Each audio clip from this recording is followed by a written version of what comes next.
For your listening enjoyment, John Lund as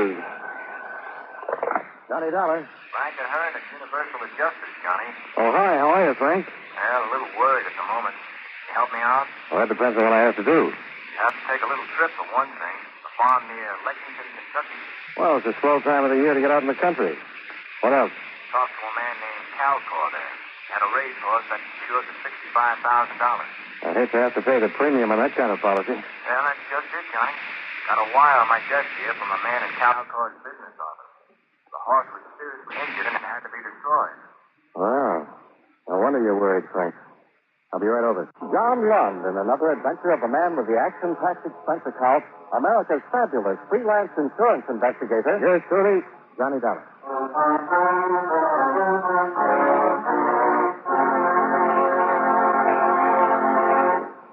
While we take a breather from our program, I'd like to ask you a question. Do you know who Uncle Sam's lawyer is? If your answer is the Attorney General, you're absolutely right. But being legal advisor to the President and other governmental agencies is only part of his job.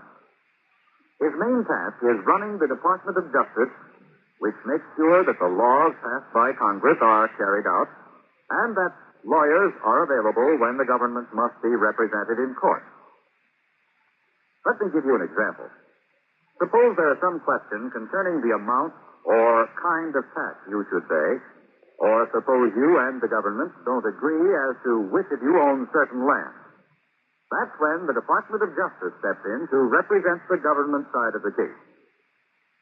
If anyone is brought to trial for counterfeiting, smuggling, gold hoarding, or passport forging, the Department of Justice prosecutes the case. It also handles all matters dealing with legal immigration. And all of this activity is the responsibility of an important member of the President's Cabinet, the Attorney General.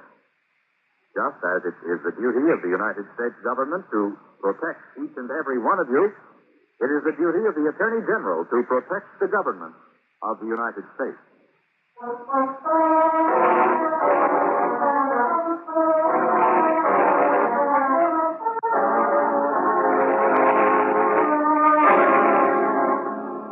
Expense account submitted by Special Investigator Johnny Dollar to the Universal Insurance Adjusters, Suite 814, Kittredge Building, Hartford, Connecticut.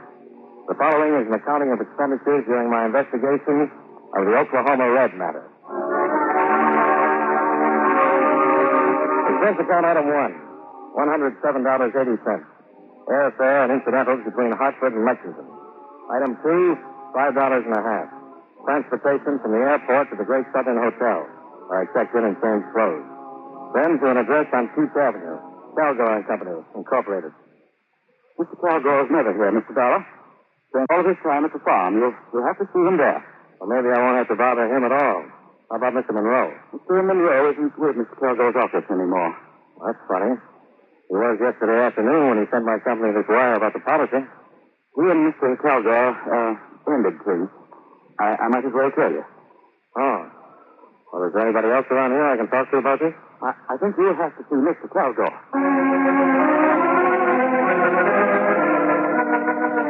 A phone call to the Calgore Farms disclosed that Mr. Calgore was out for the day. Another half hour of conversation in the office, and the reluctant clerk finally gave me a name and an address. He was a tall, lanky man who never took his hat off. Dr. Pierce, veterinarian. Old Oklahoma Red, huh? The people who wrote policy sent me down from Hartford. Is there something wrong? Matter of procedure, Doctor. Mr. Calgore's office has filed claim for a $65,000 indemnity. Apparently, Mr. Monroe, who handled these things for Mr. Calgore, is no longer with him. Yes, I understood the quarrel. And Mr. Calgore is not around at the moment. I don't get it. If Lloyd Calgore has been down that much insurance, he's got a right to file a claim for it. Just good business to get the facts, that's all. You treated him? Yes. The wire said something about a piece of machinery. A tractor with a blade X. Red right back into it, hard. Cut through his right hamstring all the way to the bone. You make out a report in a case like this? In earnest. An animal's just like a human. Any of them are liable to get scared or hurt sometimes. Yeah. Oh, thanks. Oh. Most of the tenders were cut, huh? Those that weren't cut worth ratchet. Uh-oh. Yeah. It's notation about the carcass. Cremated on the premises. Why so fast? Cowgirl wanted it that way. Well, that'll make my job a little more complicated. Unless you took some x-rays. There was no need to. Paralysis had already set in by the time I got there. What do you need him for? Proof that the injury occurred more than anything else. Mr. Calgar called you right after it happened, did he? That's right. I got there maybe 10 minutes later. Lloyd was alone with the horse. And the minute I laid eyes on that animal, I knew it was him. And you advised Mr. Calgar he had to be destroyed? I didn't have any choice. Did you consider calling in another vet? No use doing that. Did Mr. Calgar ask you to call in another vet? No, Mr. Dollar. He took my word for it. Why don't you? Part of my job, Dr. Pierce. Hmm? I can't take anybody's word for anything.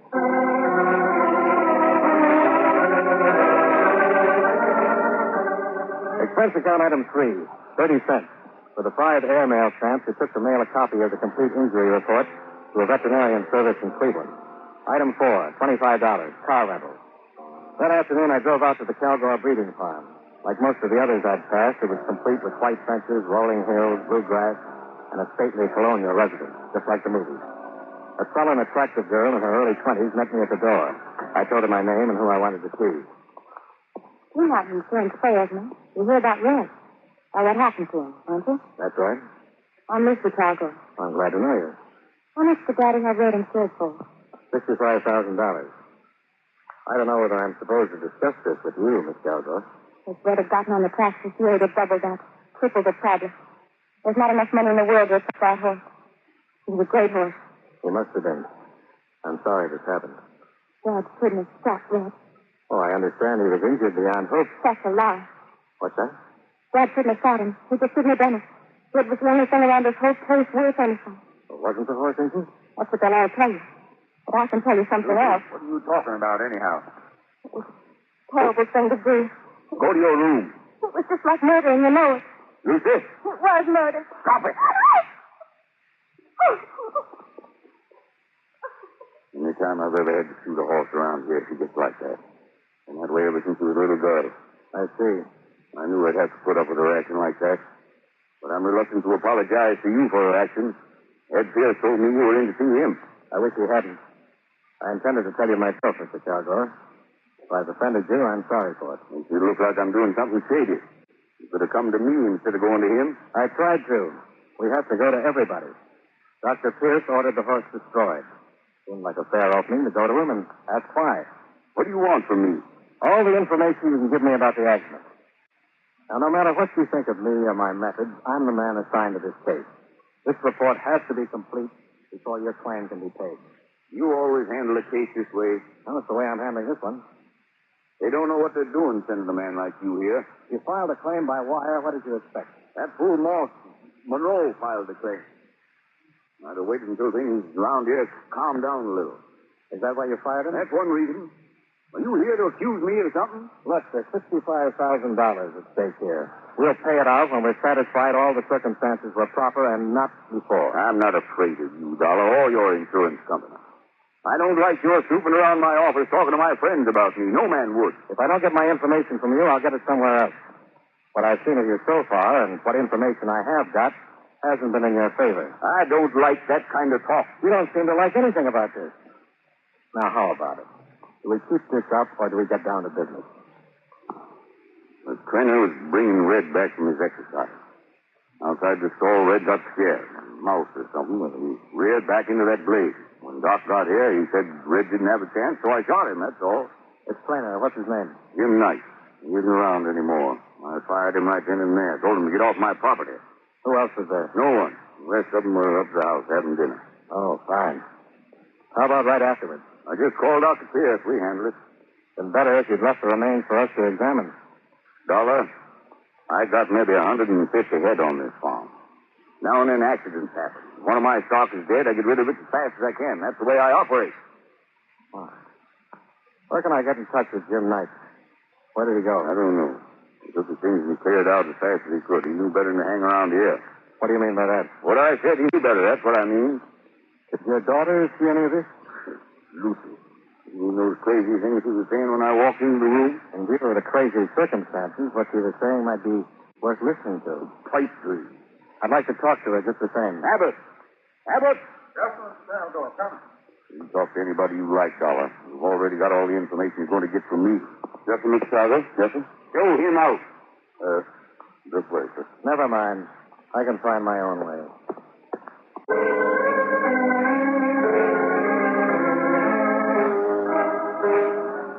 When I left Lloyd Calgore, I wasn't sure whether I'd talked to a trained man or not.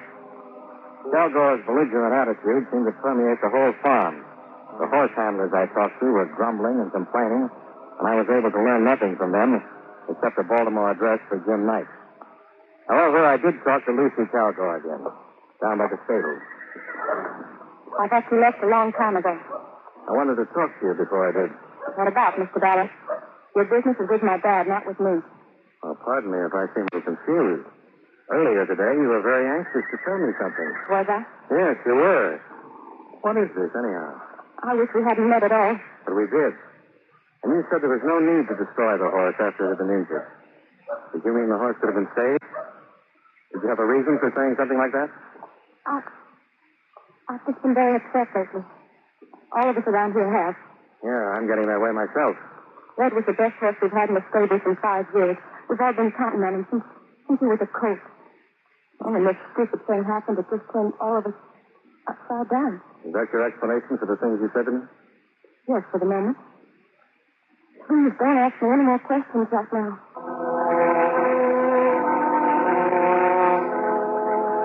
The Calgores were turning out to be a dandy pair to deal with. Back in town, I checked on Calgore's financial situation. It was good, as far as the local banks were concerned.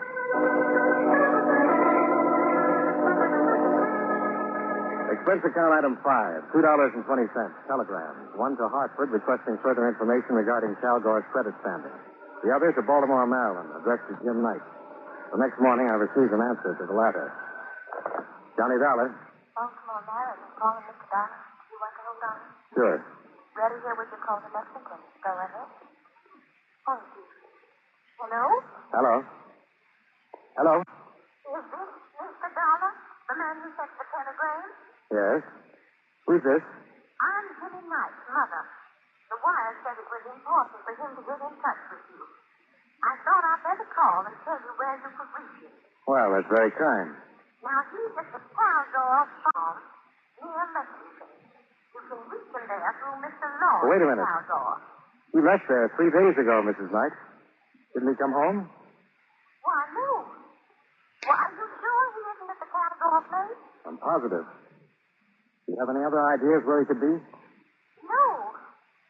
Well, this doesn't sound like him and Mr. Dollar. He wouldn't just go off without letting me know about it. Are you sure? Of course I'm sure he's my son. Maybe there's something wrong. Yeah. Maybe there is.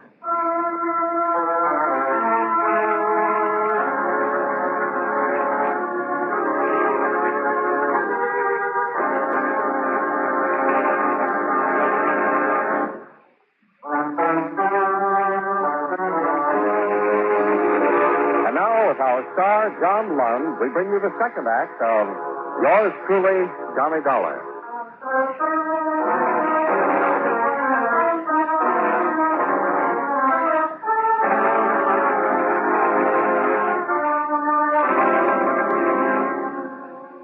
When I talked to Jim Knight's mother in Baltimore, the Calgore claim was just about at a draw.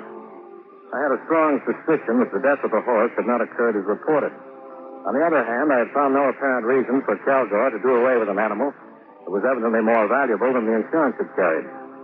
It came down again to searching for the only other witness, Jim Knight. I promised his mother I'd have him contact her if I found him anywhere around Lexington. But that didn't seem likely after re-questioning several people at the Calgore farm. Now, this is where Mr. Knight stayed all the time he was here, Mr. Dollar. Uh-huh. You can see for yourself it's all cleared out. Not a stitch left. Did you happen to see him leave? No, sir. Right after the accident, he's gone. Just like that. I wonder if any of the others saw him. We talked about that. Nobody saw him go. Did he have a car? No, sir. Well, he had to have a suitcase or two. How do you suppose he got away from here, then? Adam, I guess. I don't know. He could have lugged him out to the road and flagged us off a ride or waited for the bus. Maybe someone drove him? Miss Lucy might have said. He drove Mr. Knight around now and then.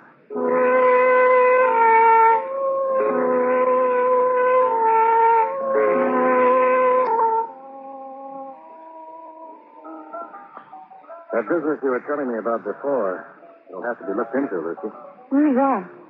Because you intimated that your father and Dr. Pierce might be lying about the whole thing. You realize that if there's any truth to that, your father would be liable to criminal charges. I know. I was just trying to put Dad in a bad light. Well, he's not in a very good one right now. It was just a spite, and I thought it was too. See, Dad and I have been arguing for weeks now. And when I walked in the door yesterday, you saw a way to get back at him, is that it? Something like that. Is that Oklahoma red up there? Mm-hmm. I took the picture myself. Well, I'm no horseman, but he looks like a lot of horse. He was. You know that the worst broken-down plug who ever pulled a junk wagon has more dignity than any man who ever lived.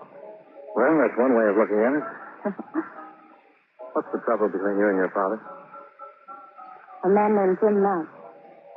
Used to work here as a trainer. Yeah, I heard. I was going to ask you about him. Yes, I thought tonight. Jim and I saw quite a bit of each other, and Dad never liked that. Why? Well, I suppose because I'm all he has left. Mother and Bob, he was my older brother. They were killed in an accident a few years ago. Dad had been looking for an excuse to get rid of Jim. Your father doesn't strike me as the kind of man who'd have to give an excuse to fire someone he didn't like.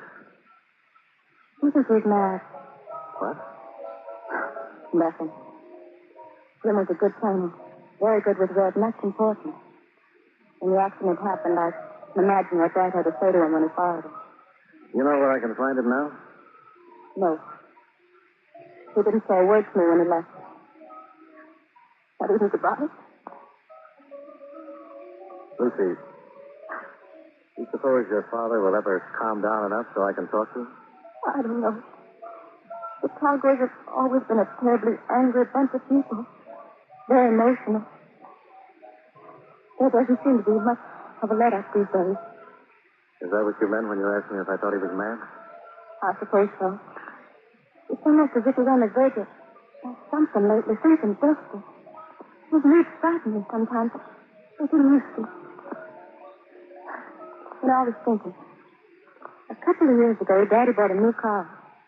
We were out driving one day, and something went wrong. When he was so angry, he just smashed it into a cement wall and left it. Lucy, tell me about Jim Knight. I was in love with him from the first day he came to work here. I still am. That's all there is to tell.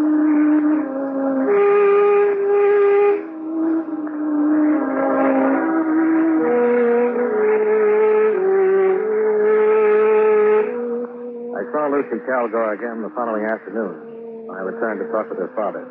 She told me he was gone and wouldn't be back until evening. I spent some more time with the people on the farm, trying to find out anything that would help, but nothing did. That night, when I picked up my key at the hotel desk, there was a message to call Operator 18 in Hartford. It was Frank Ahern. Calgore's got a very good rating with Dennis Branch because he doesn't need money. Well, then that angle is practically out, Frank. There's just no reason for him to kill that animal that I can think of. How about the others? No one seems to know what happened to Jim Knight. This, as far as we go, John? Somehow I feel there's more to it. What it is, I don't know, Frank. It beats me. Well, how about going to the police and asking them to help you locate that? Something just occurred to me, Frank. What? Calgore hasn't threatened to go to the insurance commission or to sue us yet. No. That's usually pretty standard procedure with a man like that. Yeah, it is. If he's got a just claim.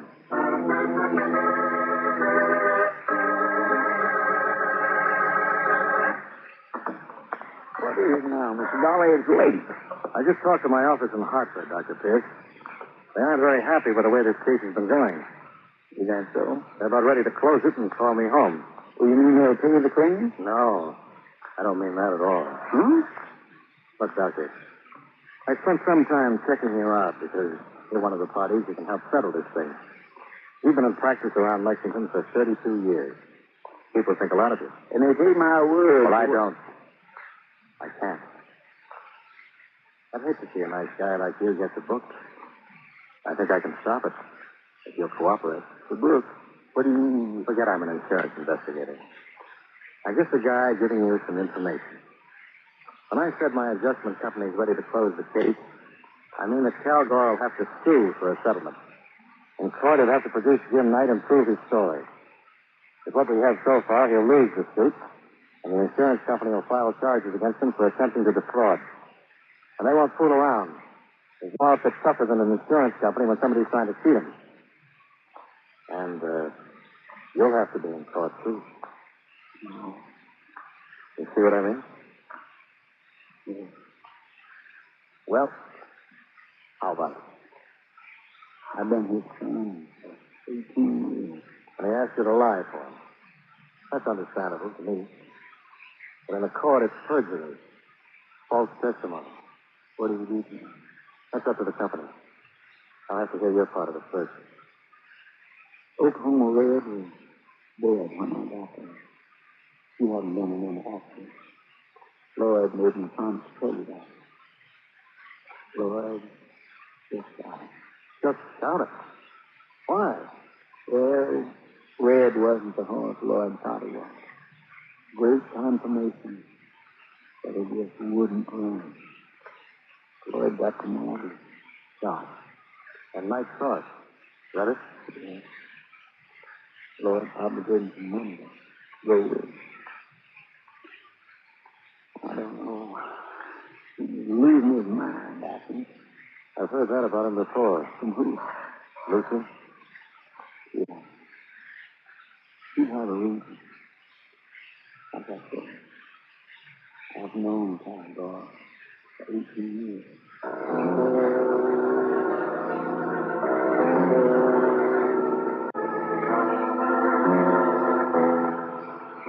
Expense account item 6, 35 cents. I lost it in a payphone trying to get in touch with Calgore. No one answered, so I drove out.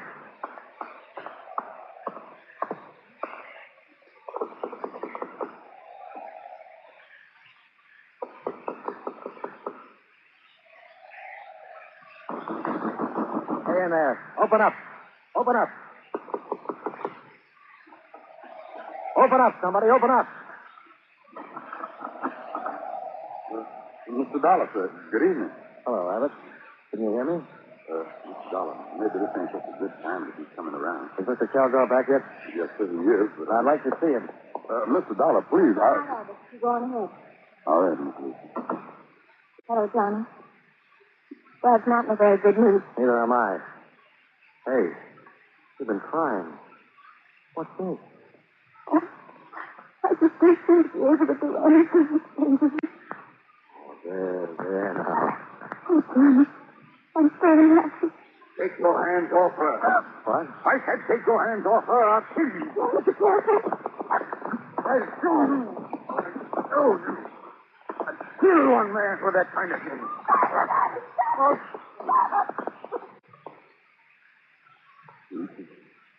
Lucy, baby. No, don't touch me. What? Johnny,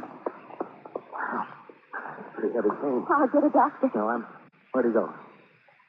I don't know. What's that mean? Johnny, did you hear? About killing someone else? He was talking about Jim. Johnny. Oh, Johnny.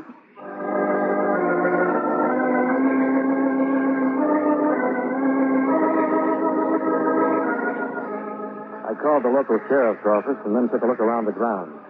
All the cars were still in the garages. Then I heard some sort of disturbance near the stables. Don't come any closer. I've got a shotgun here. I got a gun, too. Go away from here. The police will be here any minute. This won't do you any good. Calgore. Be better if you're in the house, ready to make a statement. Dr. Pierce told me he lied for you. And you said you'd killed someone. Was it Jim Knight? I told you to go away from here. You'd better come out. I'm going to pay a whole bunch of you. Don't do anything foolish.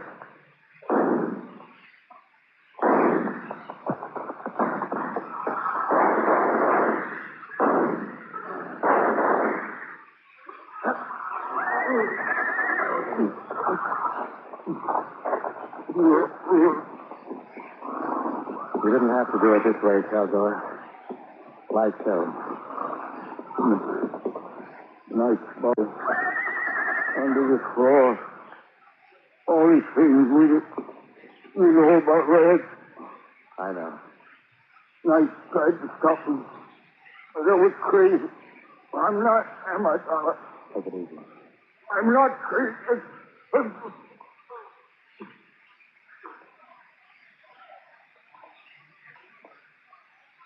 Well, that's right.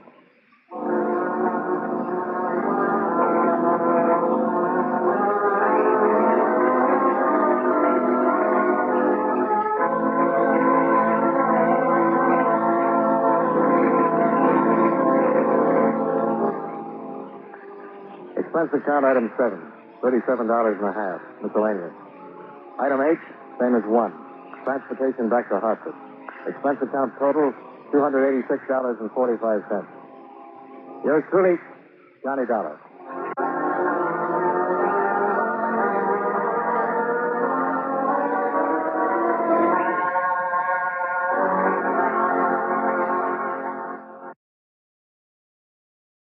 From Hollywood, it's time now for Edmund O'Brien as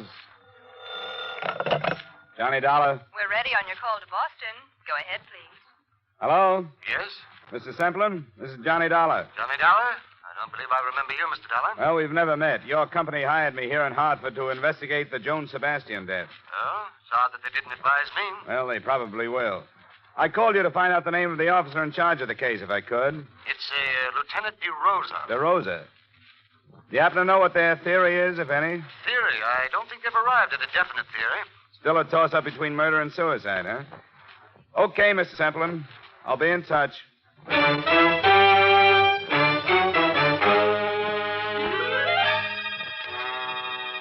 Edmund O'Brien in a transcribed adventure of the man with the action-packed expense account. America's fabulous freelance insurance investigator. Yours truly, Johnny Dollar.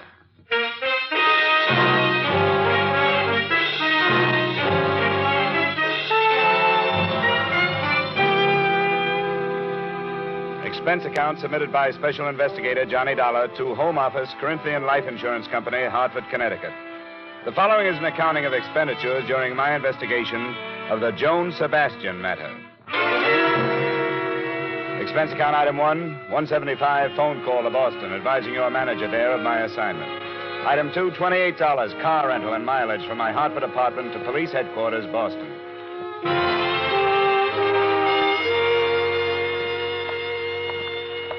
What's the matter, Dollar? Don't you trust us? Well, it's not up to me to mistrust you, Lieutenant. These insurance people get uneasy when there's a choice between suicide and murder, unless the murder motive is the policy. And you don't think there's a chance of that? I wouldn't say definitely not, but the Sebastian girl made her mother her beneficiary, and her mother's an invalid in a rest home. Did you know the mother has taken up with an old flame? No, I didn't. Oh, yeah. Goes to see her a couple, 3 times a week. Crazier things have happened. I'll get the file for you. Sit down. Now, this is all we've got so far, pending the coroner's inquest and the autopsy report. Here's a photo of where she was found. Shallow water. That's the bridge? Uh-huh. She was lying right about there. But I don't think you have to worry about suicide, Dollar. As far as I'm concerned, it wasn't. I'll buy that, too. I wouldn't say this bridge is a suicide type. It's too low. Yeah. And there's another thing. I've been on the force for more years than I like to count, and I've run into my share of suicides. But I've never known a woman to do it that way without taking off her coat. Oh? Yeah, usually shoes, too.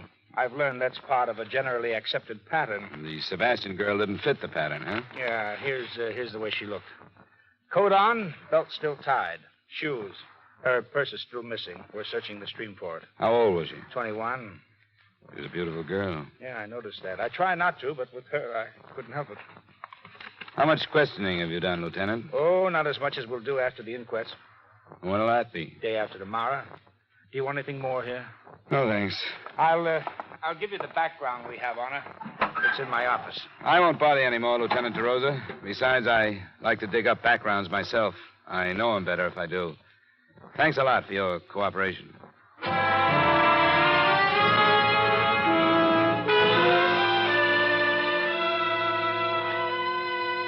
drove out to the stream where they'd found the girl's body, and there chalked up another point against her death being a suicide. The bridge from which she had dropped was a good 4 miles from town. On the assumption that she'd been brought there in a car, the placement of a body in regard to the 2 lanes on the bridge made it look as if the car was going toward Boston, not away from it. 5 minutes later, I was heading the same way.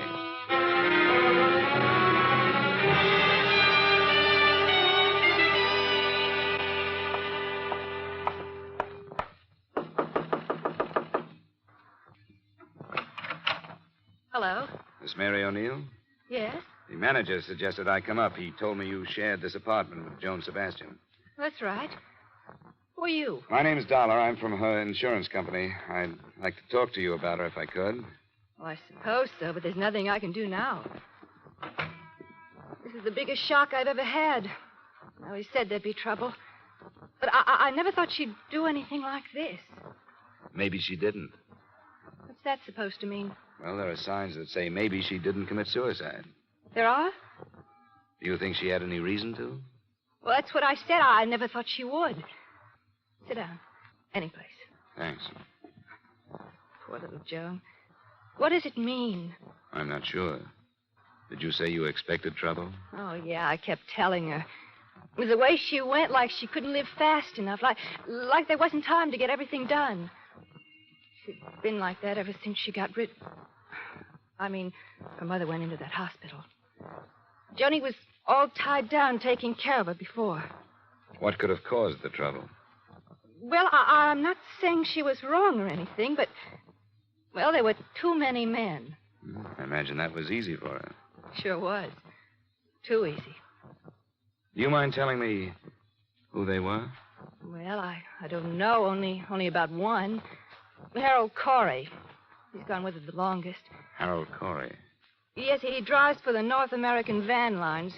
Sometimes he goes way out to the West Coast. And, well, while he was gone, Joni didn't stay home and catch up on her reading, if you know what I mean. I think I do. She went out with a different guy almost every night. I didn't pry, but she never tell me who they were. You think somebody killed her, don't you? Would you help me try to find out? What could I do? You didn't want to pry, but I get paid to. I'd like to look at her things. Well, I suppose it's my duty, sort of, isn't it? In a way, yeah. But I can't force you to. Oh, I know it's the thing to do. Some of her drawers are locked, but I'll show you what I can. I started on the locked dresser drawers. They gave up and opened after a brief struggle, but contained on the whole things that might normally be locked up because of their value. Imported perfumes, expensive lingerie, and some jewelry. The only thing that looked as if it might have been hidden for the sake of secrecy was under the jewel box.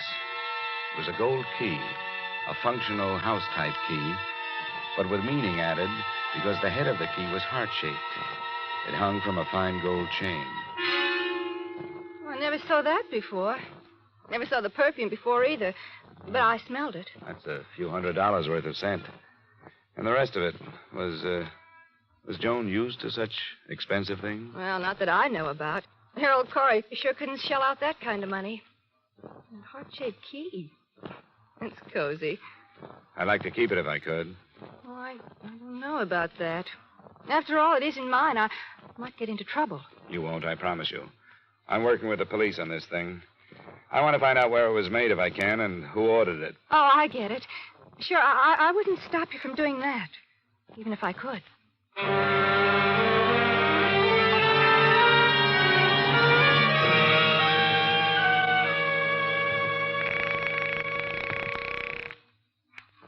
North American Van Lines. I wonder if I could get some information about a driver of yours, Harold Corey. I phoned his home and couldn't get him. Is he out of town? Just a second. Yeah. Harold Corey's on a run to Philadelphia. Oh? When's he due back? He's doing tonight, about 3 a.m. tomorrow morning. Thanks very much.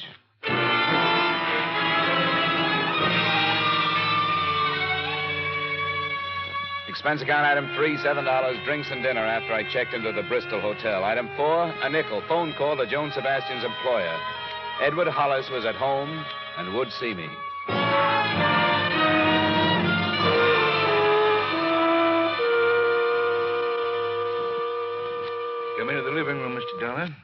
as well be comfortable. It's nice of you to see me, Mr. Hollis. I thought it'd be better to do it this way rather than bother you at work. Of course, and I appreciate it. The atmosphere at the office has been gloomy enough. Oh, this is Mrs. Hollis, Mr. Dollar. Oh, how do you do? Quite well, thank you. I didn't know the poor girl, but it's a dreadful thing. Yes, I'm afraid it is. They don't understand.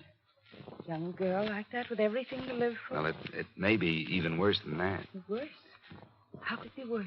It looks more and more like her death was not a suicide. Oh. Mr. Dollar. I didn't mention it on the phone. The police think it was murder, though, and so do I.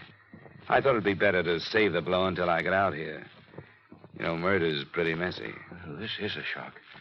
I suppose I could be dragged into a courtroom along with everybody else who knew her. Edward. Beatrice, you run along upstairs. There's no reason for your going through this. All right, Edward. I think I'd rather. Good night, Mr. Dollar. Good night. I'm sorry, but it couldn't be helped. Of course it couldn't. I understand. I'll make this as fast as possible, Mr. Hollis. I don't know how much you knew about Joan Sebastian's private life. I knew nothing. I have a number of girls in the office, and it's been my philosophy to remember that not too long ago, I was as young as they are. As long as they do their work well, I ask no questions. As a matter of fact, I have no right to. Sure. From what I've gathered, she was mixed up emotionally.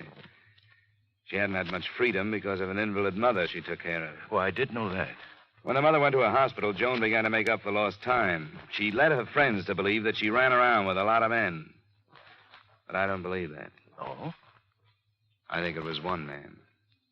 Would you give me the names of the girls she worked with? I'd like to talk to them and find out if something may have come out over lunch or cocktails. Yes. I'd rather my staff wasn't upset too much, but I'll tell you. You'll want to question them separately? That's right.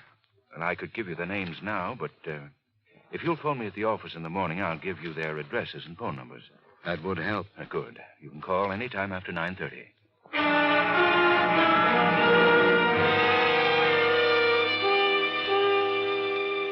I called the next morning and got a list of 6 feminine names, which I pocketed for later reference. And at 10:30, I was at the home of Harold Corey, a ground floor apartment on Hemingway Street. Yeah, who is it? My name is Dollar. Come later, will you? I don't want to talk to anybody right now. I'm an insurance investigator. I want to talk to you about Joan Sebastian. Who have you talked to? Why did she do it? She didn't. What do you mean? It's a mistake? In a way, yeah. It's murder. Murder? You're crazy. Am I? Oh, maybe you aren't. She'd never kill herself, would she? She had no reason to. When did you see her last? Night before I left for Philadelphia. When was that? 2 nights ago, Tuesday. I left at 5 Wednesday morning. She was found Wednesday morning. What are you driving at, mister? When did you learn that she was seeing somebody else when you were out of town? Didn't know she was. Look, Corey, I'm not tossing suspicions around to see how they bounce off you. You're in a bad way. Do you know that? You're telling me you think I killed her? Me? I loved her. I wanted to marry her. That's a motive, not an alibi. Get out of here, will you? Leave me alone. You aren't helping yourself with this act. You're making it worse. Get out of here before I do have a murder to answer for. Get out. Get out!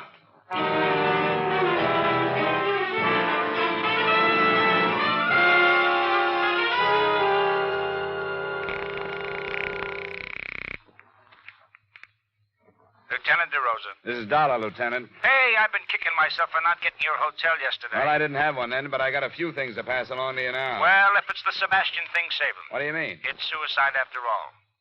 How come? Autopsy report. There was concussion from that drop from the bridge, but that wasn't the cause of death. Now, wait a minute. Cause of death was from carbon monoxide.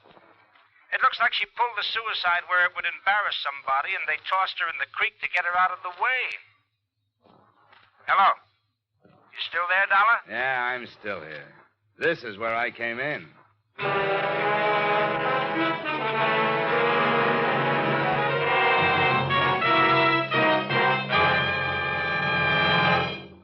We'll return you to the second act of yours truly, Johnny Dollar, in just a moment. But first, one of radio's greatest stars has returned to CBS The Stars Address. He's Frank Sinatra. Frank will be here every Sunday afternoon for a full hour of songs, comedy, and commentary on popular music. The Frank Sinatra Show is a part of CBS's new lineup of entertainment on Sunday afternoons. Join CBS every Sunday afternoon, won't you? Now, with our star, Edmund O'Brien, we return you to the second act of Yours Truly, Johnny Dollar.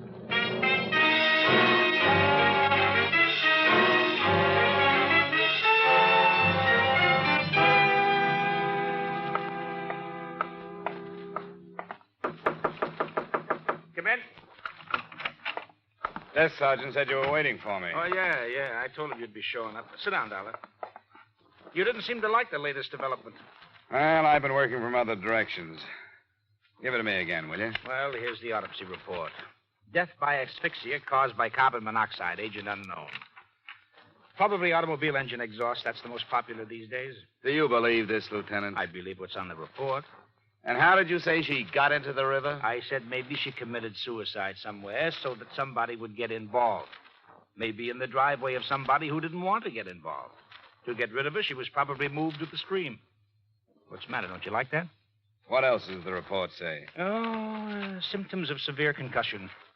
I thought you'd be happy with this suicide evidence. The insurance company hired me to dig up facts. If it was suicide, all right. But if it wasn't, they want to know that, too. And I don't think it was. Why not? Well, from what I've learned, she wasn't the type. She liked to be alive, and she played it hard enough to leave some motives lying around. Jealousy, for one. That boyfriend of hers? Ah, you know about him, then. Yeah, Corey, isn't it? A truck driver? That's right. And then there's this. Look. What's this unlock? I wish I could tell you. It was given to her by somebody. I'd like to know who. Would you put a couple of men on it, find out where it was made? I could do it, but I think the police can get it done faster. All right, Dollar. I'll stick my neck out that far. I'm under orders, you know that. I have to be assigned before I can investigate. Yeah, sure. But I'll take your story upstairs and see what the chief says. Let me know what else you find. I will. Say, do you have the address of the old flame you mentioned? The mother's friend? Still like to settle for fraud, would you? The desk sergeant will give you his address. His name's Paul Anderson.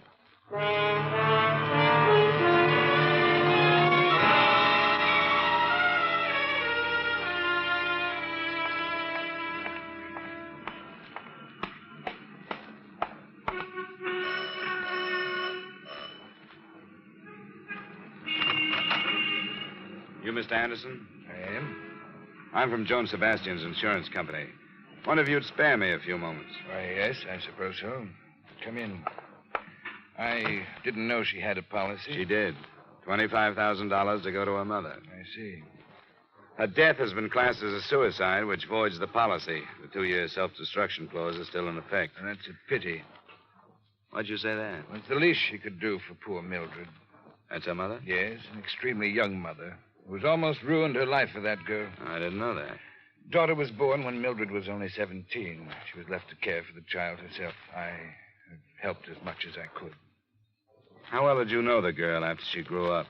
Why, I was a friend of her mother's. Why do you ask? Which one did you know first? I don't see what this has to do with the You matter. don't have to answer. I don't want you to misunderstand. There's nothing to be hidden. I suppose it is unusual. I did meet Joan first. But when she took me to her house and I met her mother, I realized that Joan was, well, no more than a cheap little opportunist. The complete opposite from her mother. As I say, I suppose it is unusual. That doesn't make any difference. Point is that you dropped the girl in favor of her mother. Is that it? It wasn't the gross situation you evidently wish it had been. I realized Mildred's condition and the lack of care. I knew she needed someone, and I did what I could for her. Did you send her to the rest home? I did. Now, look here. This has gone far enough. You asked me these questions for one reason, so that you can make your own conclusions, haven't you? I didn't know it showed. It does. Think I sent Mildred to the home to get her out of the way, don't you? That is not the case. You can think what you like. Go ask Mildred if you care to. I won't bother her. Do you know anything about a gold key that Joan had? A gold key? No, I don't know anything about a gold key. I've known very little about Joan all these past months.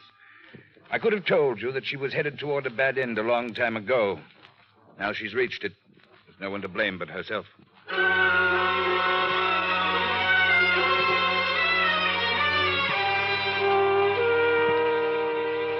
was 4 p.m. then, and at 5, I was standing in front of the North American Van building on Columbus Avenue as Harold Corey backed a big rig into a parking area and headed for a quick-order restaurant.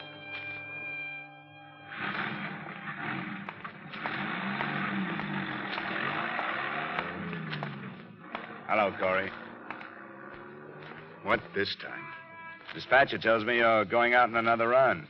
Pretty short layover, isn't it? That's right. I asked for it. I figured driving, I'd get my mind off this thing. What do you want? Do you know how she died? I read about it. Carbon monoxide. Do you still think it couldn't have been suicide? She's dead. That's as far as I can think.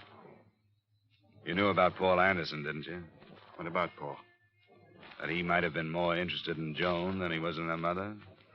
I suppose you're just doing a job, aren't you? What you say is true. I didn't know about it. If I had known about it, I would have gone after him, not Joan.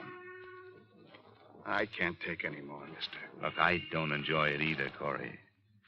Like you say, I'm just doing a job.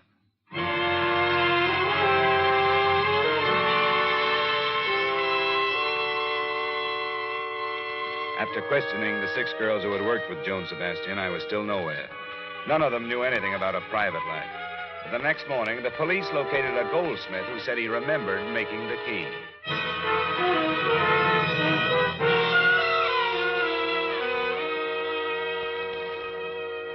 The police told me you might come in, Mr. Dollar. No trouble at all. We're happy to oblige. Good. You've seen the key? Yes, the officer showed it to me. Oh, friendly young man. I have it with me.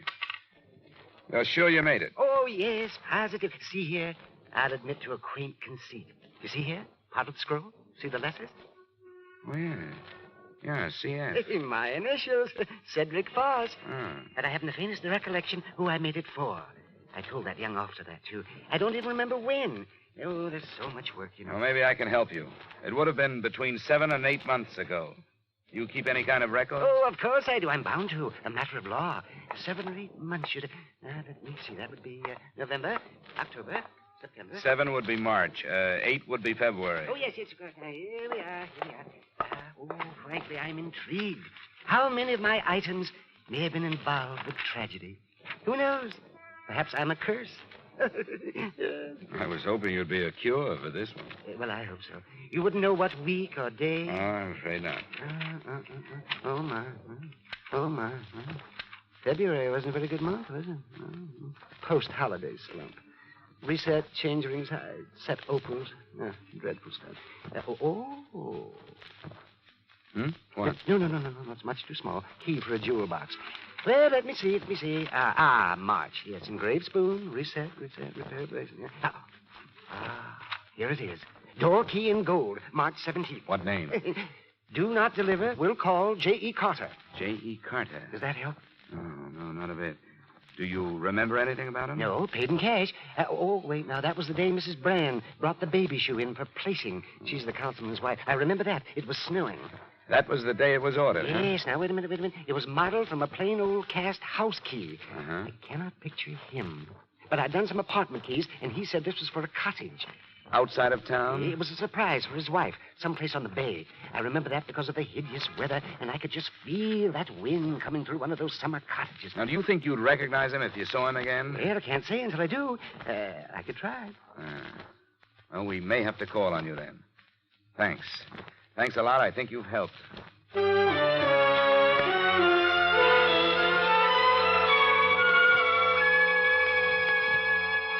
How'd you make out with that fussy little man, Dollar? We found the day the key was ordered, and he remembered a few things because a councilman's wife came in the same day. Why? Well, the customer, Carter was the name he used, mentioned a cottage on the bay. Now, that's east, and the girl's body was found northwest of here. I think she was dumped from a car coming toward Boston from out there. So I think the cottage is in that direction. Deduction yet. Look, if I were going to dump a body, I wouldn't carry it across 2 traffic lanes, would you? I'm being paid to think about another case. I couldn't sell the murder pitch upstairs. But I tried, and I'll buck for a promotion if you're right and upstairs is wrong. I don't suppose you could earn that promotion by assigning some men to cover that section. Huh? Oh, not a chance. That's county. Division of responsibility. Yeah. Uh-huh. And I, for one, wouldn't be surprised to know how many people have died because of that division of responsibility.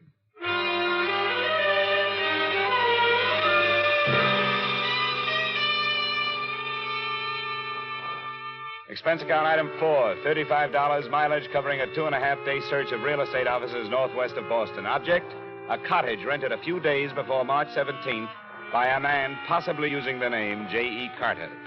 It was morning to night legwork. But on the afternoon of the third day, it paid off. I found an agent who had rented a cottage to a J.E. Carter. She took me out, but before we went into the place, I noticed a lean-to garage marked up by plenty of tire tracks. Inside, I found a stained rug, among other things. Well, Mr. Dollar, I've always said I personally vouch for the people I do business with. You never know, do you? I should say you don't. You want to go now? I think I've seen enough.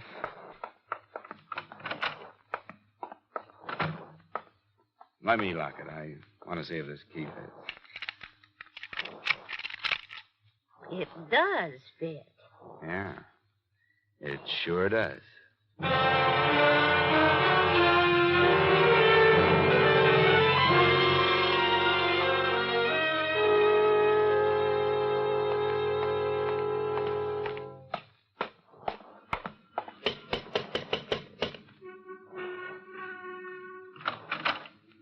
Oh, Mr. Dollar. Hello, Mr. Hollis.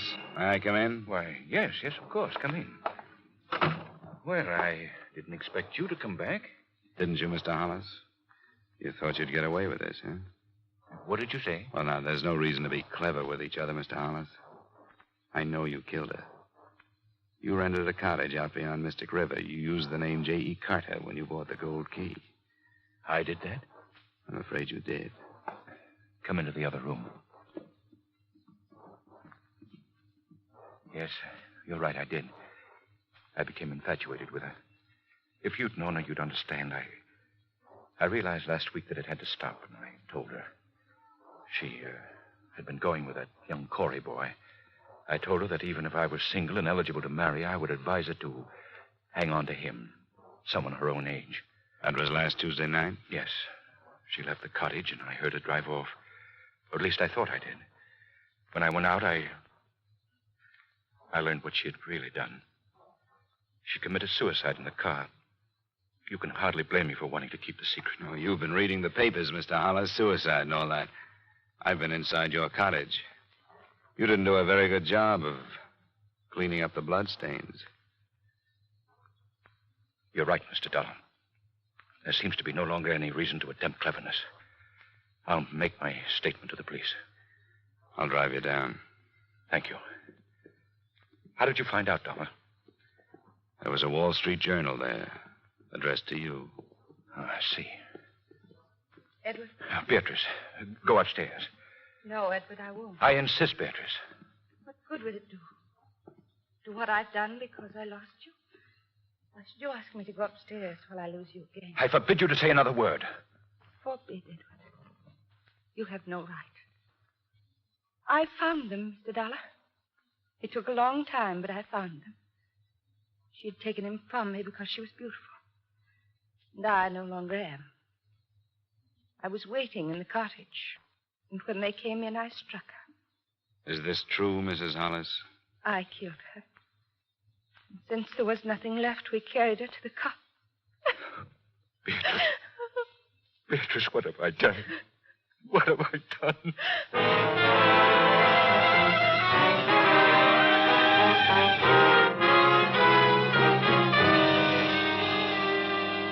Expense account item 5, $110 final bill for car rental. Item 6, $85 miscellaneous. Expense account total, $356.75. Remarks? I don't know what sticklers the Massachusetts law courts are, but Joan Sebastian was not killed by the wronged wife. She was unconscious but alive when Hollis put her in his car trunk. She died there by carbon monoxide. Yours truly, Johnny Dollar.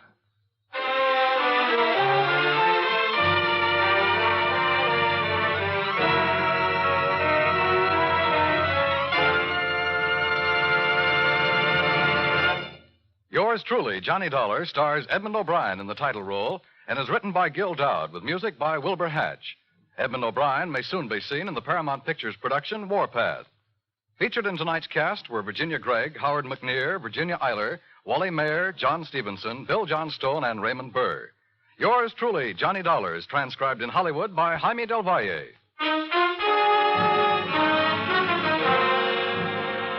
This is Dan Coverly inviting you to join us next week at this time when we will again bring you Edmund O'Brien as Yours truly, Johnny Dollar.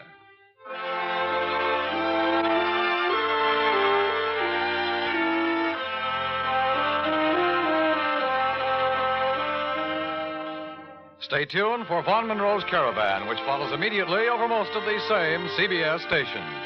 This is CBS, where Hopalong Cassidy rides every Saturday night, the Columbia Broadcasting System.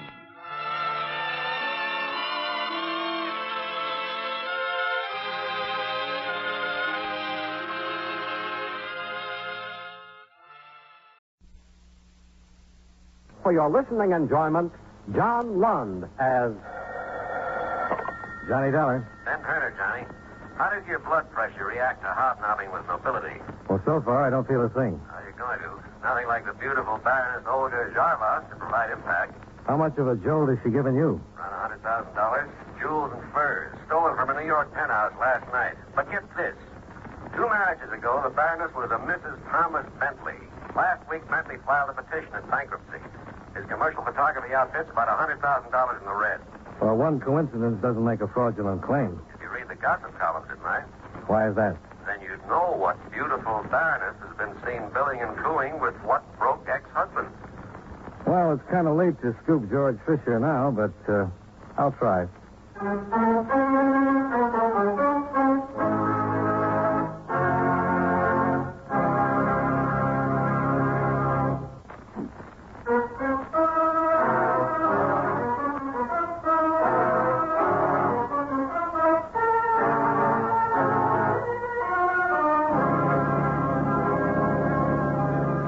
Expense account submitted by Special Investigator Johnny Dollar to Home Office, Eastern Indemnity and Insurance Company, Hartford, Connecticut.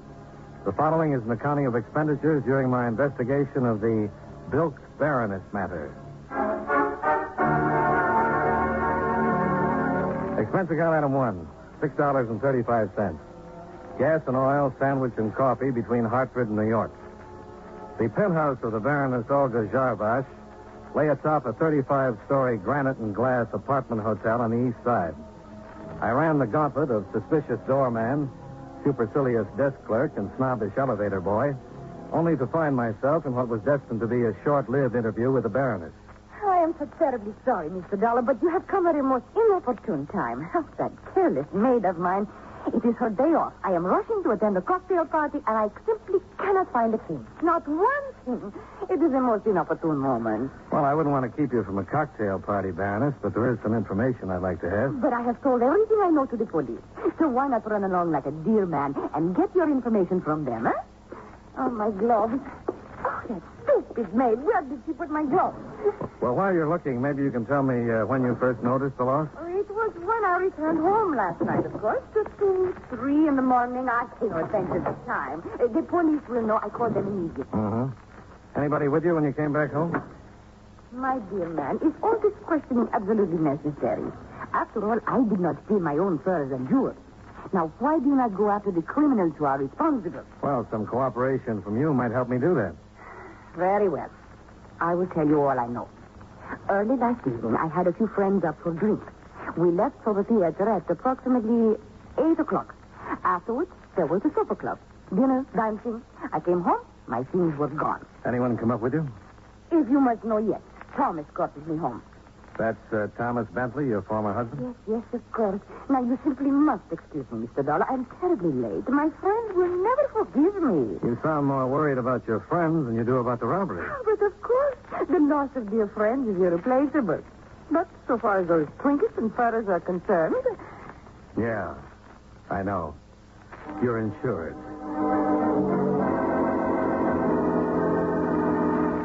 Expense account item 2, $15. 5 apiece to the employees I'd met on the way up. But outside of learning that Olga's penthouse was a gathering place for practically every screwball in New York, I came up with nothing.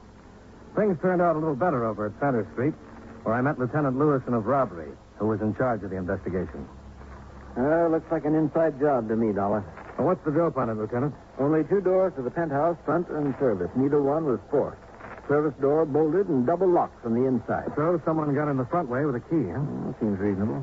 Outside of the furs and jewels, nothing else in the apartment was touched. Whoever did it knew exactly where to go. No ransacking. The job was well planned and well carried out. Mm-hmm. You got a list of those who have keys? No, you can't possibly narrow them down. The Baroness hands them out to her friends like tossing confetti at a New Year's party. We checked the obvious ones, maid, hotel employees. Haven't come up with a thing. There were 2 full-length coats, 2 jackets, and a stole among the missing furs. That's right. Well, now, the jewelry might not be too hard to handle, but how did anybody get out with a load of fur like that and not be noticed? I don't think it's possible. Another thing that makes it look like an inside job. The Baroness telling you she had some friends up last night? Yeah, she mentioned it. Didn't happen to mention Vasily Udescu, did she? No. Should she have? He was one of them. The doorman tells us that while the rest of the party came down around 8, Udescu didn't leave till 11:30. Might be interesting to know why, huh? Yeah, particularly in view of the fact he's got a record. Suspected confidence game on a Fifth Avenue jewelry store, suspicion of shoplifting furs, no conviction. Could be we'll close this as soon as we pick him up. Maybe. Why the doubt? You know something we don't? Yeah.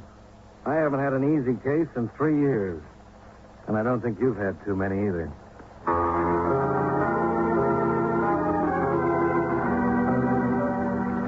My next stop was East 56th Street in the Commercial Arts Studios of Thomas Bentley. Inside the converted brownstone, a lovely blonde in fur parka and ski pants was posing on a big heap of artificial snow under the glare of sweltering lights. All right, move the number 3 spot about a half foot to the left there, Joe, will you? A little more. Whoa, yeah, that's it. All right. Now, smile, darling. Make like you were enjoying it. No. I said smile. Try thinking of a nice, cold, extra dry martini at Antoine. That's it. Hold it. Good. Set up for the next shot, boys. Okay, Are you Tom Bentley? Yeah. What can I do for you? My name is Johnny Dollar, insurance investigator. Oh, you want to talk about that stuff of Olga? That's right. Well, make it some other time, Dollar. I'm pretty busy right now. Yeah, I was wondering. Well, what? How you could be in full operation when you're supposed to be dead broke? Trying to figure some tie-in between the $100,000 of insurance and my bankruptcy petition? Might not be too big a jump. The beautiful Baroness always moves onward and upward, Dollar. You better break that down for me. I was only sucker number 2 on a list of 4 husbands. How could I top number 4? The Baron Jarvas? Legitimate title, bulging with boodle. And he kicked off after 1 year under the strain of keeping up with Olga.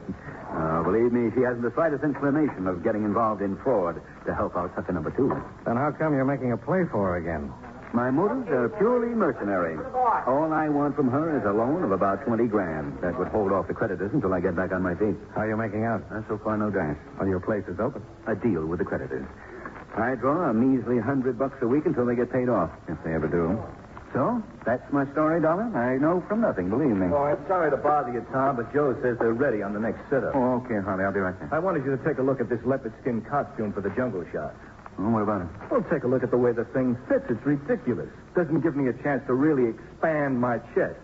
I was thinking if I wore some kind of loincloth instead, it would give you the opportunity to shoot all my muscles in place. I'll think about it, Tom. Well, I brought one along with me just in case, Tom. I'll put it on for you.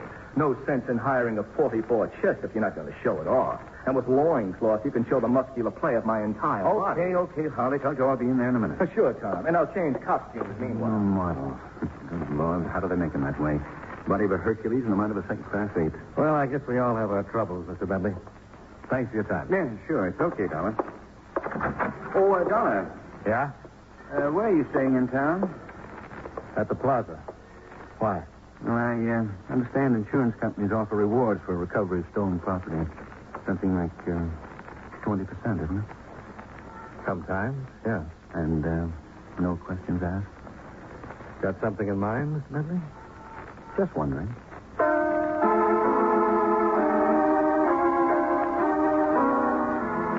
It was getting late in the day and time for the inner man to be cared for. So I headed for the Plaza Bar. En route, I stopped to telephone Lieutenant Lewison. You know, Dollar, this case might not be so tough at that. What have you come up with, Lieutenant? Vasily Udescu picked him up 20 minutes ago. Don't tell me he confessed. No, not that, baby. I didn't think it could be that easy. No, it's not. We'll just have to be satisfied with the stolen jewelry we found in his apartment.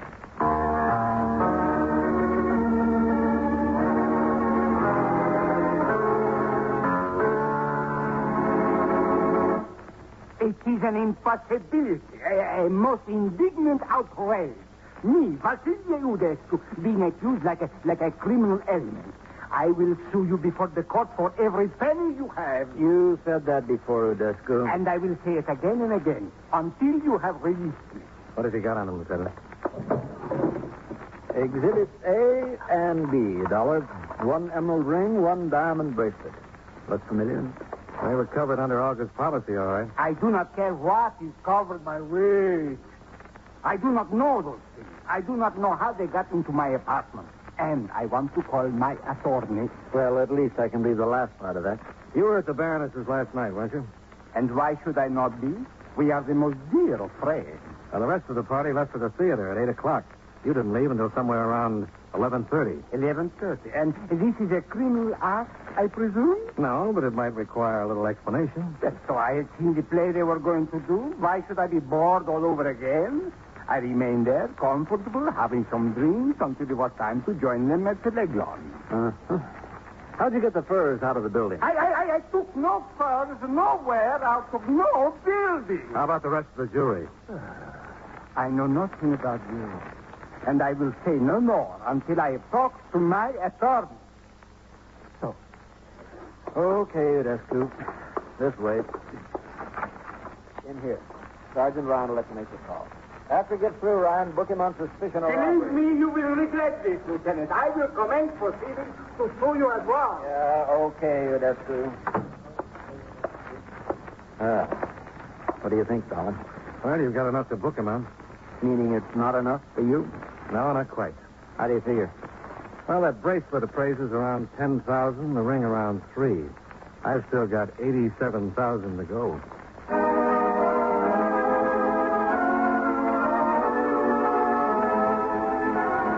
Expense account item 3, $1.50. Double scotch at the Plaza Bar. I could have saved the double. Halfway through, I was called to the phone. Tom Bentley, Dollar. Come over here to the studio right away. Why? I've got something for you on August robbery. Oh, what's that? I just happen to know where the loot is. I'll be right there, Bentley.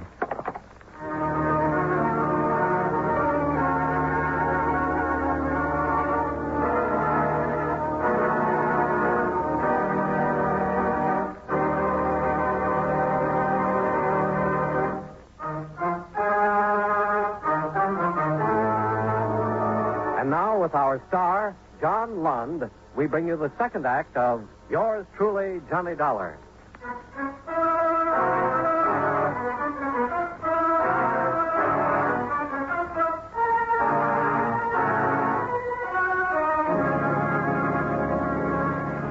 I put in a call to Lewiston, and after violating some minor traffic regulations and the composure of a few New York drivers, I pulled up in front of Tom Bentley's studios. The headquarters car was parked out in front, and Lewiston was waiting for me just inside. Oh, it didn't take you very long, Dollar. No, I caught all the lights. Mm-hmm. Where's Bentley? Back here. The funny thing about people, Well, what's that? if they'd stop trying to chisel the law, they'd save themselves a lot of trouble. See what I mean? Yeah. Size of the hole in him looks like it came from that .375 Magnum Winchester on the floor over there. A rifle of that caliber is more suited for hunting elephants than a job like this. Bentley probably used it as a prop. Looks like they were taking some jungle shots in the studio. Adds a few complications, doesn't it?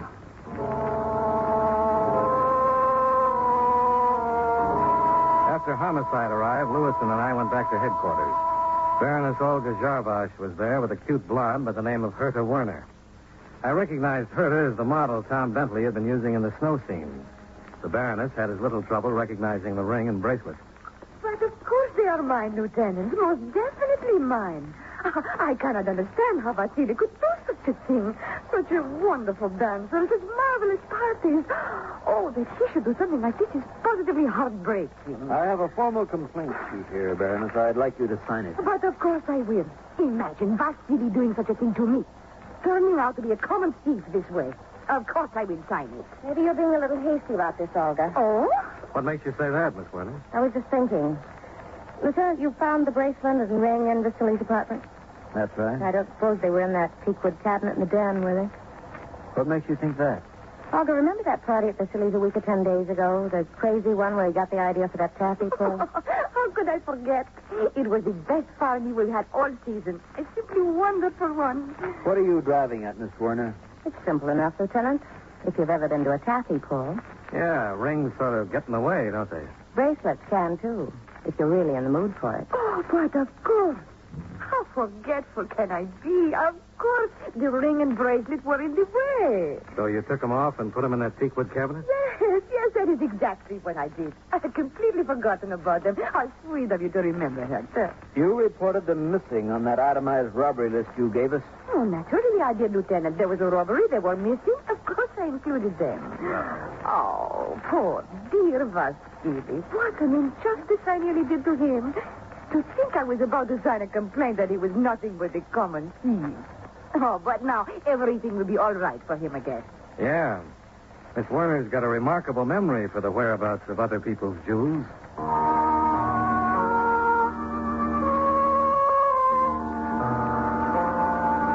The Baroness signed a statement covering the facts about the ring and the bracelet. It was witnessed with a flourish by Herta Werner and more sedately by myself. Then the two of them left. Well, there it is, Dollar. If those two weren't lying, Vasily Udescu is in the clear. Well, even if they were, he couldn't have killed Tom Bentley. Yeah. I wonder if homicide came up with anything. Anything new about the employees at Olga's building? Their alibis are checking out one by one. Doesn't look like we've... Lewis and robbery. Anything turn up on that Bentley killing on 56th Street? Uh-huh. Yeah, well, keep us posted. No, not much help there. It seems pretty certain the .375 Winchester did the trick. Ballistics will verify in about an hour. No prints on it. So far, no witnesses. Looks like we're right back where we started from.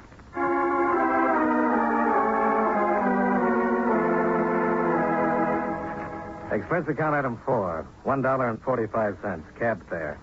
Driving my own car, I knew I'd never have found that little back street on the far side of Greenwich Village.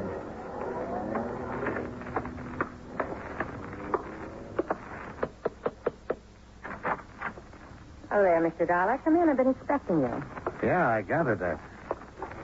You look like the type who'd be sharp enough to get what I meant back at police headquarters. Well, the way you underlined your address on that statement and then batted your eyes at me wasn't exactly subtle. It wasn't meant to be. Well, now that that's settled, what do you want to tell me about the robbery? And how much do you want? Not very subtle yourself, are you? You weren't thinking about my personality when you issued that invitation. No, I was thinking about $1,000. You've got expensive ideas. $100,000 loss is even more expensive. Mm-hmm. You know where the stuff is? If I could tell you that, I'd ask for 20%. Well, what can you tell me? Come here into the den, Mr. Dollar. Yeah, sure. I can't show you any etchings, but there's some pretty fine photos hanging on the walls. What do you think of them? Yeah, very nice. But I like my cheesecake on the feminine side. Hey, didn't I see that massive muscle down at Bentley's earlier today? You did. His name's Harley Townsend. Your boyfriend? My husband. Oh, congratulations. Don't bother. He won't be for long. What that big ham has on his mind are his muscles and other people's money. What's he got to do with the $1,000 you had on your mind? Plenty. He has a key to Olga's penthouse.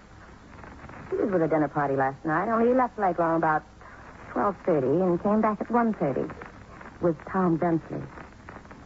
Starting to add up to 1,000, Mr. Dollar? Not yet. Then try this. Tom Bentley called him around 7 tonight. Harley blew up. Said he wouldn't settle for 10,000 when he could get 50. And Bentley better wait for him and get over there. And he tore out of here fast. And he took some of these cartridges with him. Pretty big caliber. There are the rifles of Harley's they were using at the studio. Where's Harley now? I haven't the slightest idea. You're not telling everything you know. Maybe not, but you can't prove it. And I'm not interested in being booked as an accessory. Hmm? Sounds reasonable.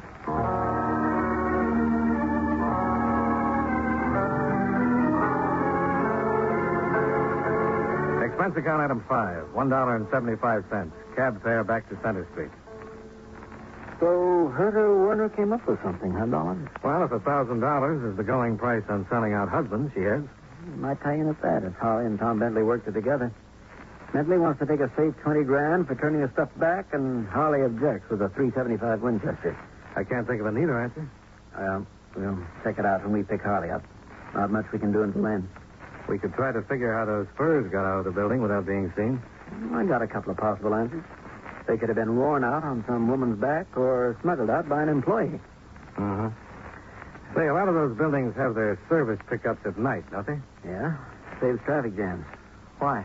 Well, somebody posing as a cleaner or storage man could have carried them out without anyone paying too much attention. I thought of that too, Dollar. Trouble is, the side seat the service entrance opens on was torn up for repairs. No service calls or deliveries were made yesterday or last night. When is that repair job supposed to be over? Sometime late this afternoon or tonight. Why? Well, then maybe our boy could still use the serviceman gag. Not unless the stuff is still in the building. You know, that's a thought, Lieutenant.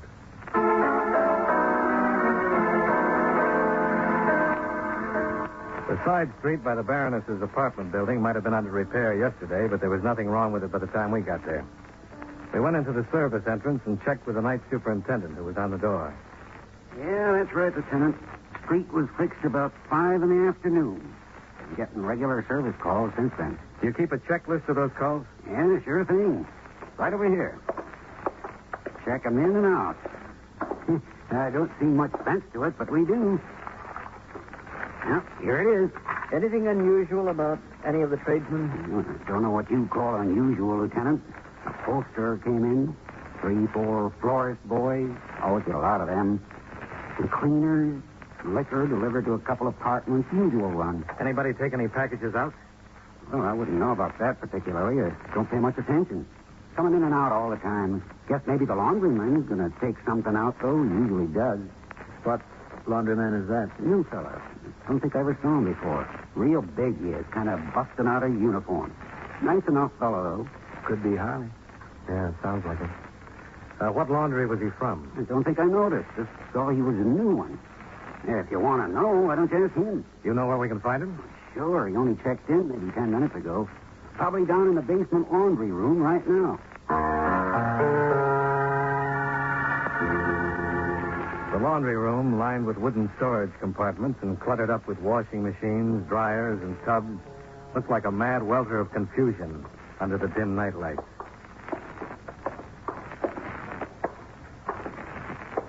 See him, Dollar? No, not yet. He's got to be down here somewhere. There's no other way out. One of the storage compartments. Yeah, down at the end.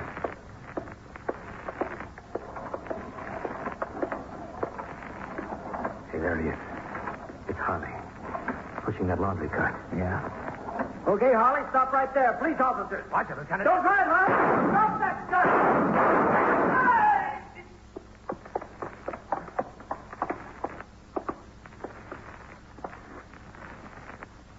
He should have listened, Lieutenant. Yeah.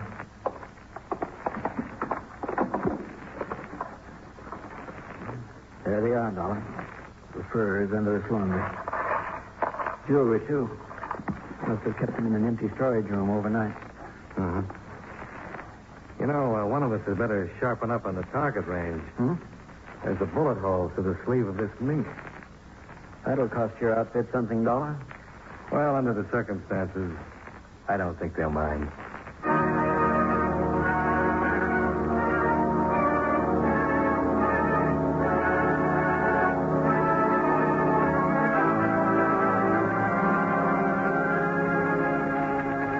Expense account item 6, $19.30. Hotel bill and miscellaneous. Expense account item 7, $5.10. Gas and oil back to Hartford. Expense account total, $50.45. Yours truly, Johnny Dollar.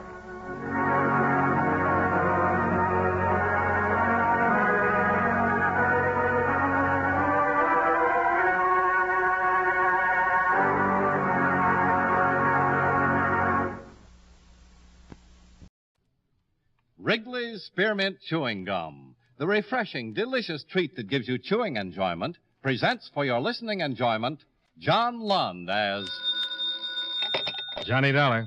Ray Kemper, Johnny. Oh, hello, Mr. Kemper. Are you available? Oh, very much so. We insured a Mrs. William Post, New York City. She was killed last night. Yeah, how? Murdered. A private detective named Paul Sachs and a lawyer named George Simon found her in her apartment. She'd been stabbed to death. Any suspects? Yeah, her husband, William Post. Lieutenant Roseman of the 5th Precinct is handling the case. Contact him. He expects you. Okay, I can leave in an hour.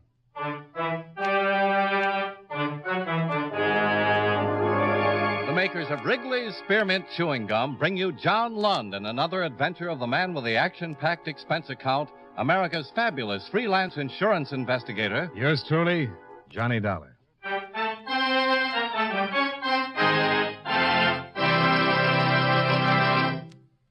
For refreshing taste, plus chewing enjoyment, treat yourself to delicious Wrigley's Spearmint Chewing Gum.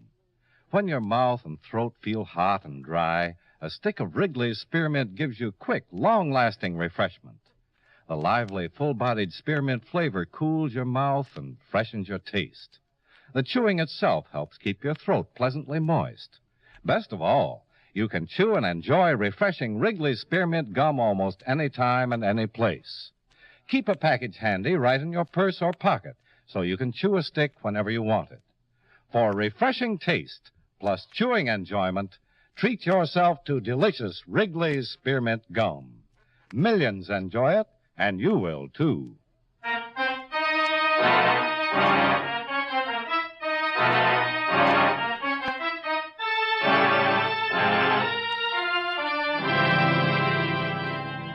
Expense account submitted by Special Investigator Johnny Dollar to Home Office, Columbia All Risk Insurance Company, Hartford, Connecticut. The following is an accounting of expenditures during my investigation of the William Post matter. Expense account item 1, $18.90, train fare and incidentals between Hartford and New York City. I arrived in the afternoon, registered at the hotel, and rented a car, which I drove to the 5th Precinct Police Station, where I met Lieutenant Roseman, an old friend. I haven't seen you in a long time, Johnny. How's it going? Oh, can't complain. You're a lieutenant now. Yeah, getting up in the world. Well, how about filling me in on this Post killing? Sure. The woman's name is Teresa Post. Married to William Post, banker. She was found last night in her apartment, stabbed 4 times. Gag shoved in the mouth, apartment robbed. A private detective named Sachs found her, huh? Uh-huh. And Mrs. Post's lawyer. George Simon. Right. They both arrived at the apartment about the same time. Both had appointments with the victim. They got worried when she didn't show up. Found the janitor, and he opened the apartment for them. They discovered her lying on the floor in the bedroom. What was missing? According to her husband, all her jewels, about $15,000 worth. Also a cloth coat. My boss said you were considering the husband. Yeah. 3 days ago, they had an argument and separated. The wife was filing for a divorce.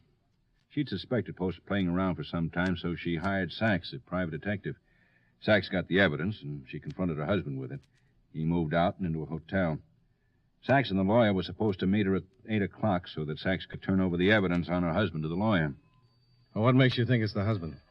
Well, the robbery looks phony. The jewels okay, but the coat, the cloth coat, the only item of clothing that was stolen. Yeah? There was a full-length mink and a stole left in the closet. Oh, mm-hmm. The husband got an alibi? Sure. The woman he was seeing. The one who busted up the marriage. Oh, who is she? Well, the name of Hughes. Jane Hughes. Lives at 109 West 61st Street. And she claims Post was with her at the time of the murder? The victim had been dead about 3 hours, killed around 5 in the afternoon. The Hughes woman swears Post was with her all afternoon from about 1 till late that evening. How'd the killer get into the apartment? That's another thing that makes me suspect the husband. No evidence that shows the killer broke in. No way he could get in a window. The apartment's on the 8th floor, and a fire escape's at the end of the hall. Well, I'd like to talk to the people involved. Oh, sure, Johnny. What do you want to start with? The men who found the body. Sachs and Simon. I'll take Sachs first.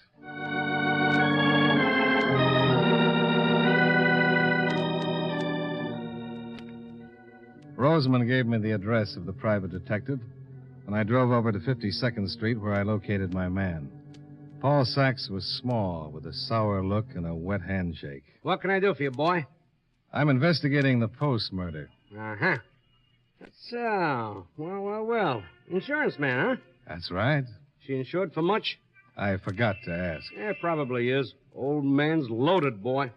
When did Mrs. Post retain you? Oh, about a month ago. Well, the 5th, to be exact. Wasn't too hard. The old man was pretty open about it. He was careful, all right, you know. Stayed to the more discreet places, but he was... Well, you know how those fellas are. Last one to think someone's checking up, so they aren't as careful as they should be. Want a drink? No, thanks. I was lucky. Lucky? Yeah. Paid me up in full before the old man cut her up. Sure you don't want a little belt? No, it's a little early. Don't blame the old boy much, though. How's that?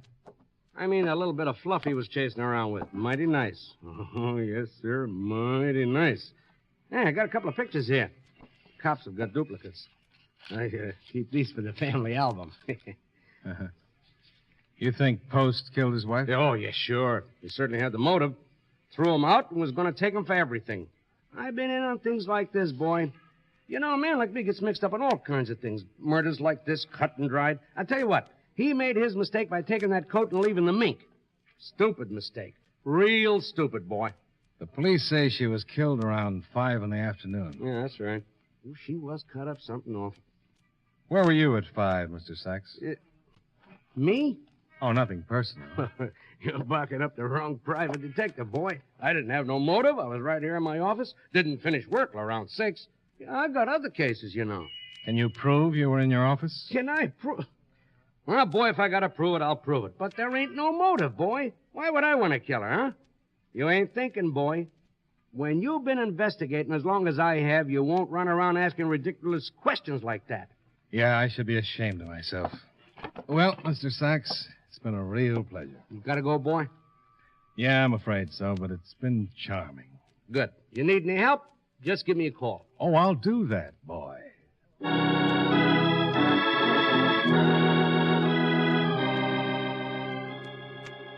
My next stop was the office of Mr. George Simon, attorney at law. The surroundings were a little different from Sachs's private pig pen.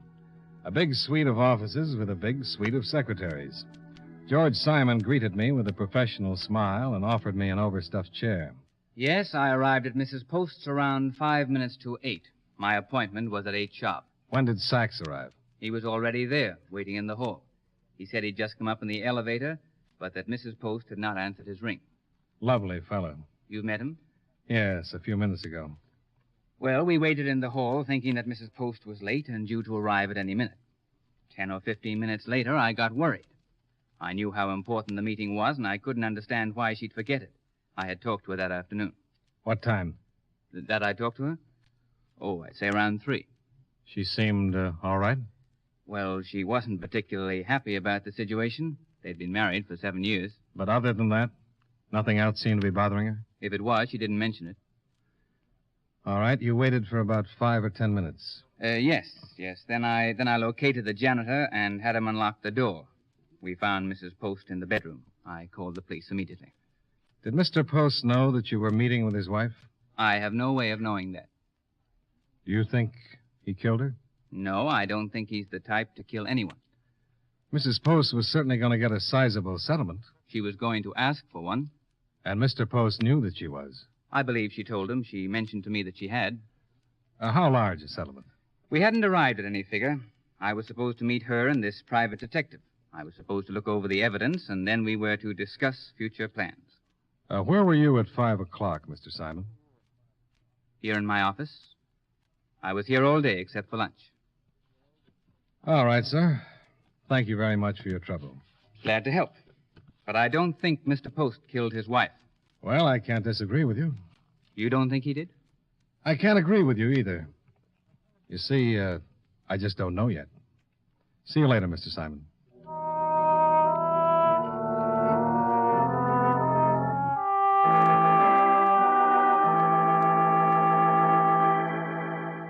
The next person on my list was Miss Jane Hughes, the reason for the marital rift between William Post and his wife. She lived on the 7th floor of an attractive apartment house on West 61st Street. And when she opened the door for me, I could understand how any man might stray a little if Jane Hughes smiled at him once too many times. Hello. Can I come in? You might if I knew who you were, what you wanted. The name is Johnny Dollar. What do you want, Johnny? Just a little talk. Any special subject? William Post. Goodbye, Johnny. And Mrs. William Post. Didn't you hear me, Johnny? I'm an insurance investigator. Oh. Lieutenant Roseman thought I should talk to you. I thought you were a reporter. Well, now can I come in? Just put one foot in front of the other. Well, thanks. I'll try it. I didn't mean to be rude, but you understand about reporters. Oh, you weren't rude. Have a seat. Thanks. Why are you investigating me, John? Oh, routine. That's all, routine. I'm just going to tell you the same thing I told the police. All right. Bill, Mr. Post, was with me most of the afternoon. How long have you known Mr. Post? About 6 months. We're just good friends. Yeah, I know. It's not like that at all, Mr. Dollar. We're just good friends. Okay. Oh, that's a shame. I'm afraid you'll have to leave. Mr. Post? Would you mind going out the back way? Well, I've got to talk to him sooner or later. Make it later, huh? Well, generally, I'm a gentleman, but... But this time, you'll make an exception. Might prove interesting. All right. Why don't you answer it? Sure. Mr. Post? Who are you? Johnny Dollar. What are you doing here? Bill, Yes? Mr. Dollar's an insurance man. Insurance? I'm with Columbia All Risk. Oh, don't close the door. He wants to talk to you. At my office, Mr. Dollar. Goodbye. That's the way you want it, Mr. Post? Exactly. Now get out of here. You've got no business here. Mr. Post. Get out.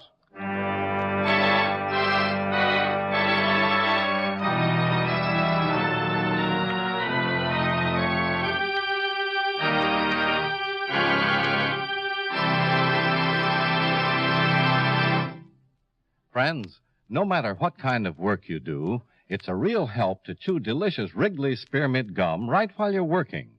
When you're warm or tired, for instance, the lively, full-bodied spearmint flavor is really refreshing. It helps keep your mouth and throat feeling cool and moist. Chewing on that smooth, good-tasting piece of Wrigley's spearmint makes the time pass more pleasantly, too. It seems to make your work go smoother and easier. Keep a package or two of Wrigley's Spearmint chewing gum handy all the time. Enjoy chewing Wrigley's Spearmint while you're working and at other times. That's Wrigley's Spearmint chewing gum. Healthful, refreshing, delicious. And now, with our star, John Lund, we bring you the second act of Yours Truly, Johnny Dollar.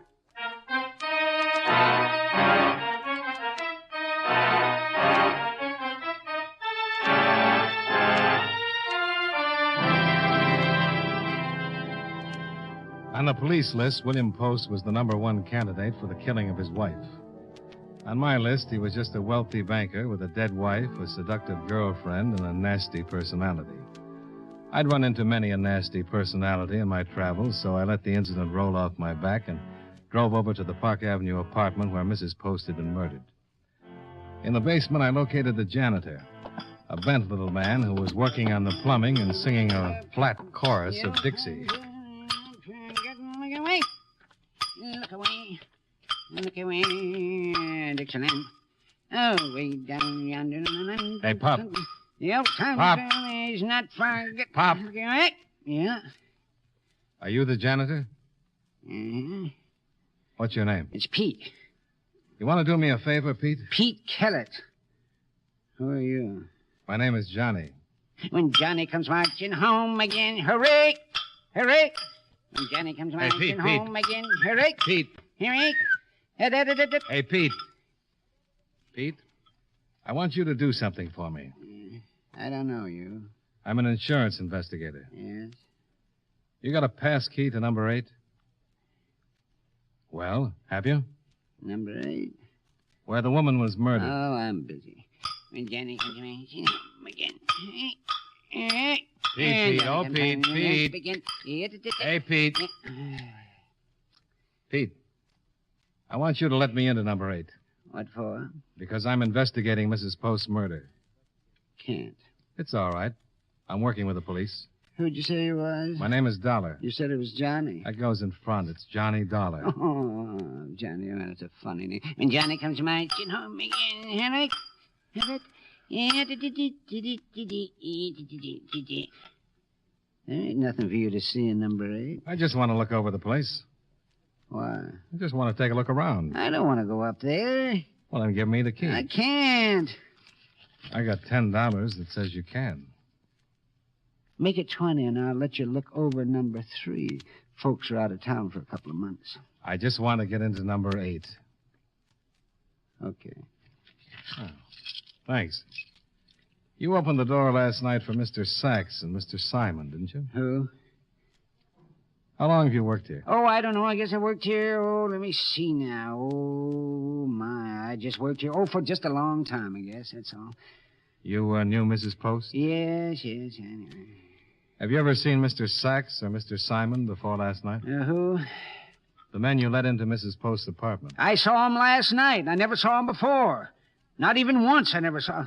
Oh, I didn't like that one of them. Oh, that one with that squinted face. He squinted it all up, and he had those dirty teeth. Sachs. Who? The one that squinted his face all up. Oh, I didn't like him. Well, thanks, Pete. I didn't like Mrs. Post either. Why not? I just didn't like her.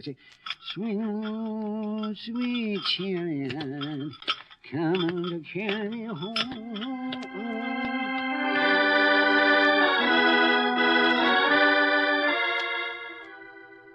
I let myself into number 8 and took a good look over the whole place. There was still blood on the bedroom floor, but everything else had been cleaned up, and there was nothing that gave me any ideas. The mink coat and stole were still in the closet. I went back downstairs to give Pete his keys, but the funny little man wasn't around. I left the keys on a bench near the furnace, went back out to my car, and drove to the hotel. I showered, shaved, wrote the first half of this report, and then started to go downstairs to have dinner.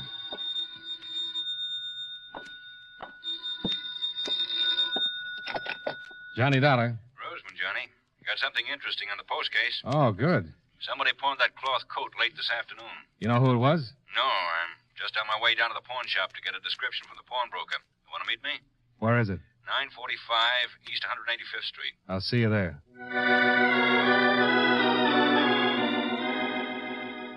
I climbed back into my car and drove uptown to the pawn shop.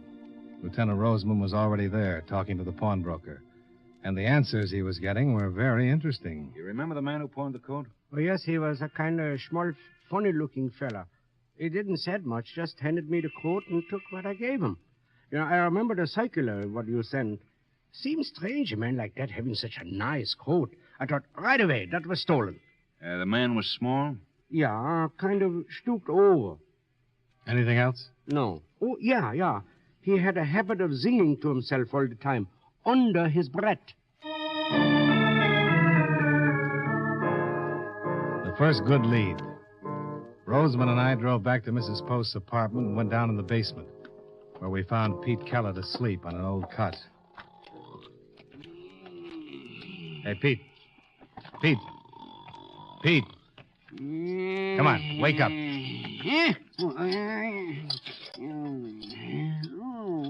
What do you want?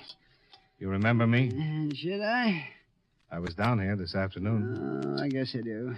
You remember Lieutenant Roseman? Was he with you? Come on, Pete. We're going down to the station. Now? Yeah. You pawned a coat late this afternoon. Huh?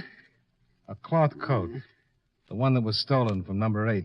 You pawned it. I don't know nothing about no coat. Let's go, Pete. Right now? Right now. Okay, but I ain't had much sleep. That plumbing, it keeps a man awake all night. Just let me get my shoes. I got shoes, and you got shoes. Oh, God's children got shoes.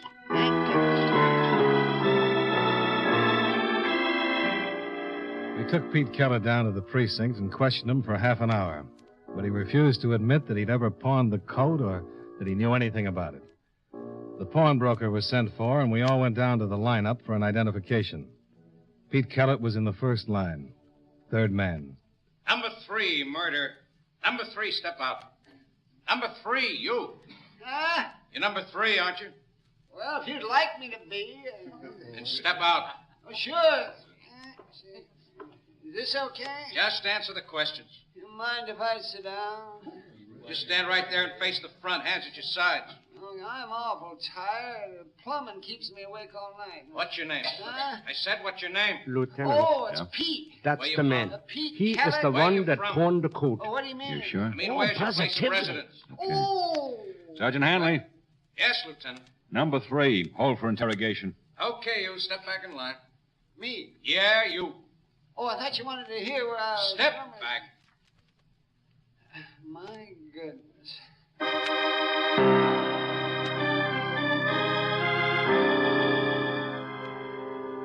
We had a positive identification. The pawnbroker had pointed out Pete Kellett as the man who'd pawned the coat. We took the little janitor down to the interrogation room and worked on him for 5 long hours. But he didn't crack. Pete, Why don't you save us all a lot of trouble and admit it?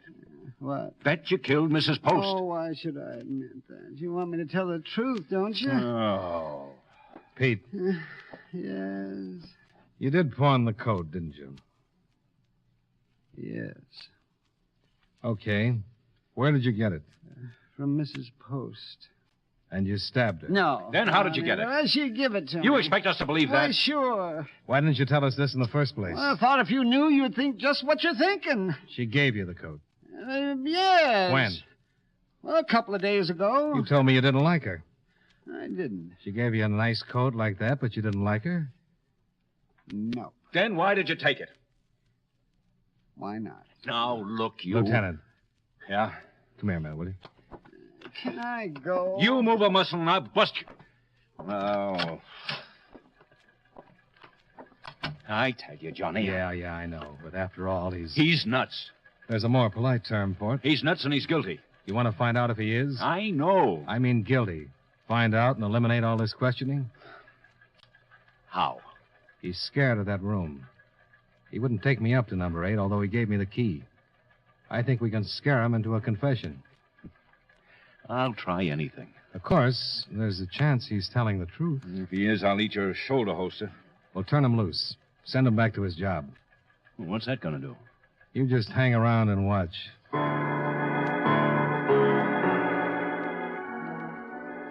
Roseman agreed to continue questioning Kellett for another half hour while I got things ready, then release him and take him back to the Park Avenue apartment. I left the precinct and drove to Jane Hughes' residence on West 61st Street. Oh, you'd better leave. Look, this is very important. Who is it? It's me, and I'm coming in. Now, Dollar, you listen to me. No, you listen. I don't like you, Mr. Post, but I've got a chance to clear up this mess and get back to Hartford, so I'll be far enough away to keep from belting you in the teeth. Now, we think we know who killed your wife. Well, who is it? The janitor of the building. Holt Kellett? That's right, but we've got to prove it. I'll need your permission and Miss Hughes' help. I can't let Miss Hughes get involved in anything that might in any way... Okay. I'll see you later. Wait a minute, Johnny. What do you want me to do? Jane. It's all right. It's important to me. This hasn't been the most pleasant situation, Johnny, but regardless of what anyone thinks, I'm going to marry Bill.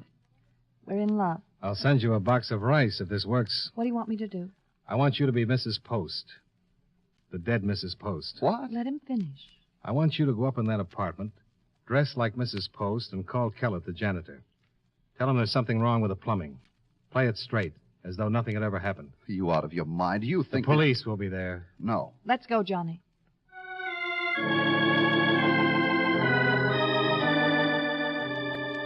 I drove Jane Hughes to the apartment where Roseman was waiting. She got dressed in one of Mrs. Post's nightgowns and a robe, then buzzed the basement. Well, what about my voice? Just keep it low. Hello. Hello? Pete, Who is this? Mrs. Post. What? There's something the matter with the plumbing. Will you come up and fix it? Pete, did you hear me? Yes. Will you come right up? Yes.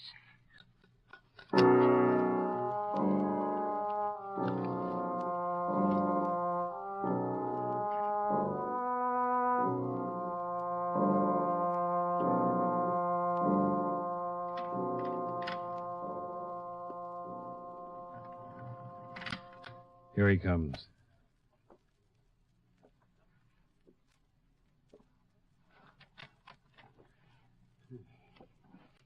Come in, Pete. What's the matter? You're dead. No, I'm not. Come in. Didn't I kill you? No, I'm all right. No. Something's wrong. No, you're dead. Stop being silly. Come in here. Well, if he ain't dead, if I didn't kill you the first time, I better do it now. Don't move, Pete. Snap on the lights, Miss Hughes. Put down that knife, Pete. Is it all right?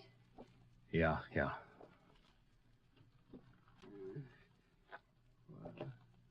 Why, you ain't Mrs. Post. No. Well, then she is dead. I did kill her. That's right, Pete. Oh, I feel better.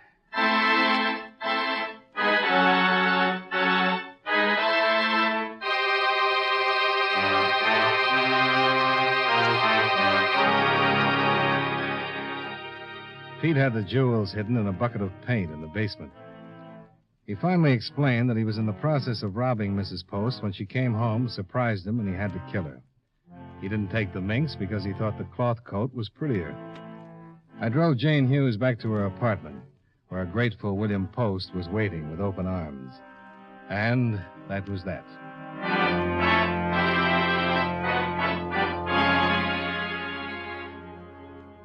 Expense account item 2, $15.85 for a late dinner for Lieutenant Roseman and me, after which I retired to my hotel bed and slept for about 10 hours. Expense account items 3 and 4, $35.75, hotel bill and car rental. Item 5, $16.55, train fare and incidentals back to Hartford. Expense account total, $87.05. Yours truly, Johnny Dollar.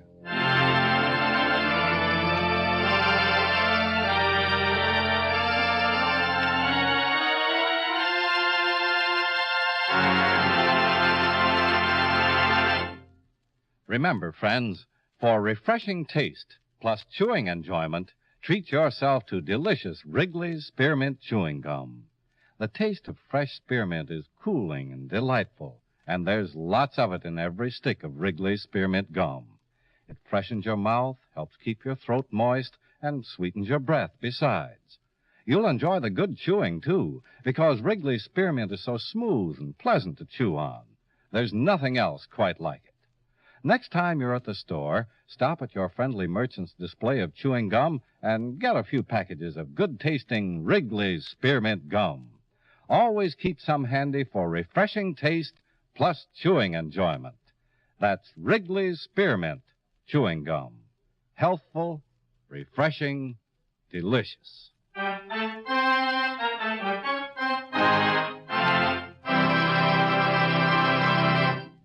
Yours truly, Johnny Dollar, brought to you by Wrigley's Spearmint Chewing Gum, stars John Lund in the title role and was written by Blake Edwards with music by Eddie Dunstetter. Featured in tonight's cast were Jack Moyles, William Johnstone, Benny Rubin, Charles Davis, Mary Jane Croft, Hy Everback, and Howard McNear. Yours truly, Johnny Dollar, is produced and directed by Jaime Del Valle.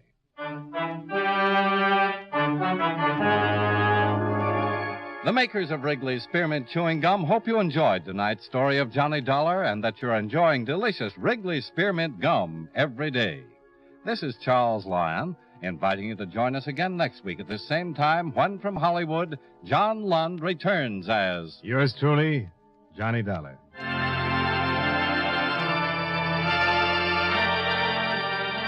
This is the CBS Radio Network. From Hollywood, it's time now for... Johnny Dollar. Pat McCracken, Johnny, returning your call. Oh, hi, Pat. How's Southern California? My vacation on expense account, I love it. Well, don't overdo it. Just because the Jolly Roger matter interfered with that vacation you'd planned is no Now, reason. wait a minute. You promised full expenses.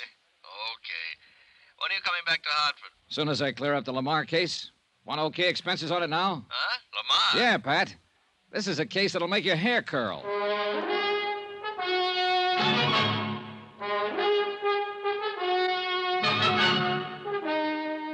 Tonight and every weekday night, Bob Bailey in the transcribed adventures of the man with the action-packed expense account, America's fabulous freelance insurance investigator. Yours truly, Johnny Dollar.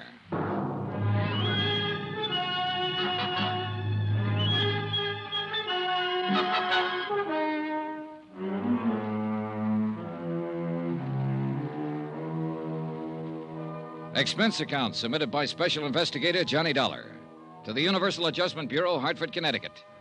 The following is an accounting of expenditures during my investigation of the Lamar matter. Expense account? Forget it. I'm on vacation.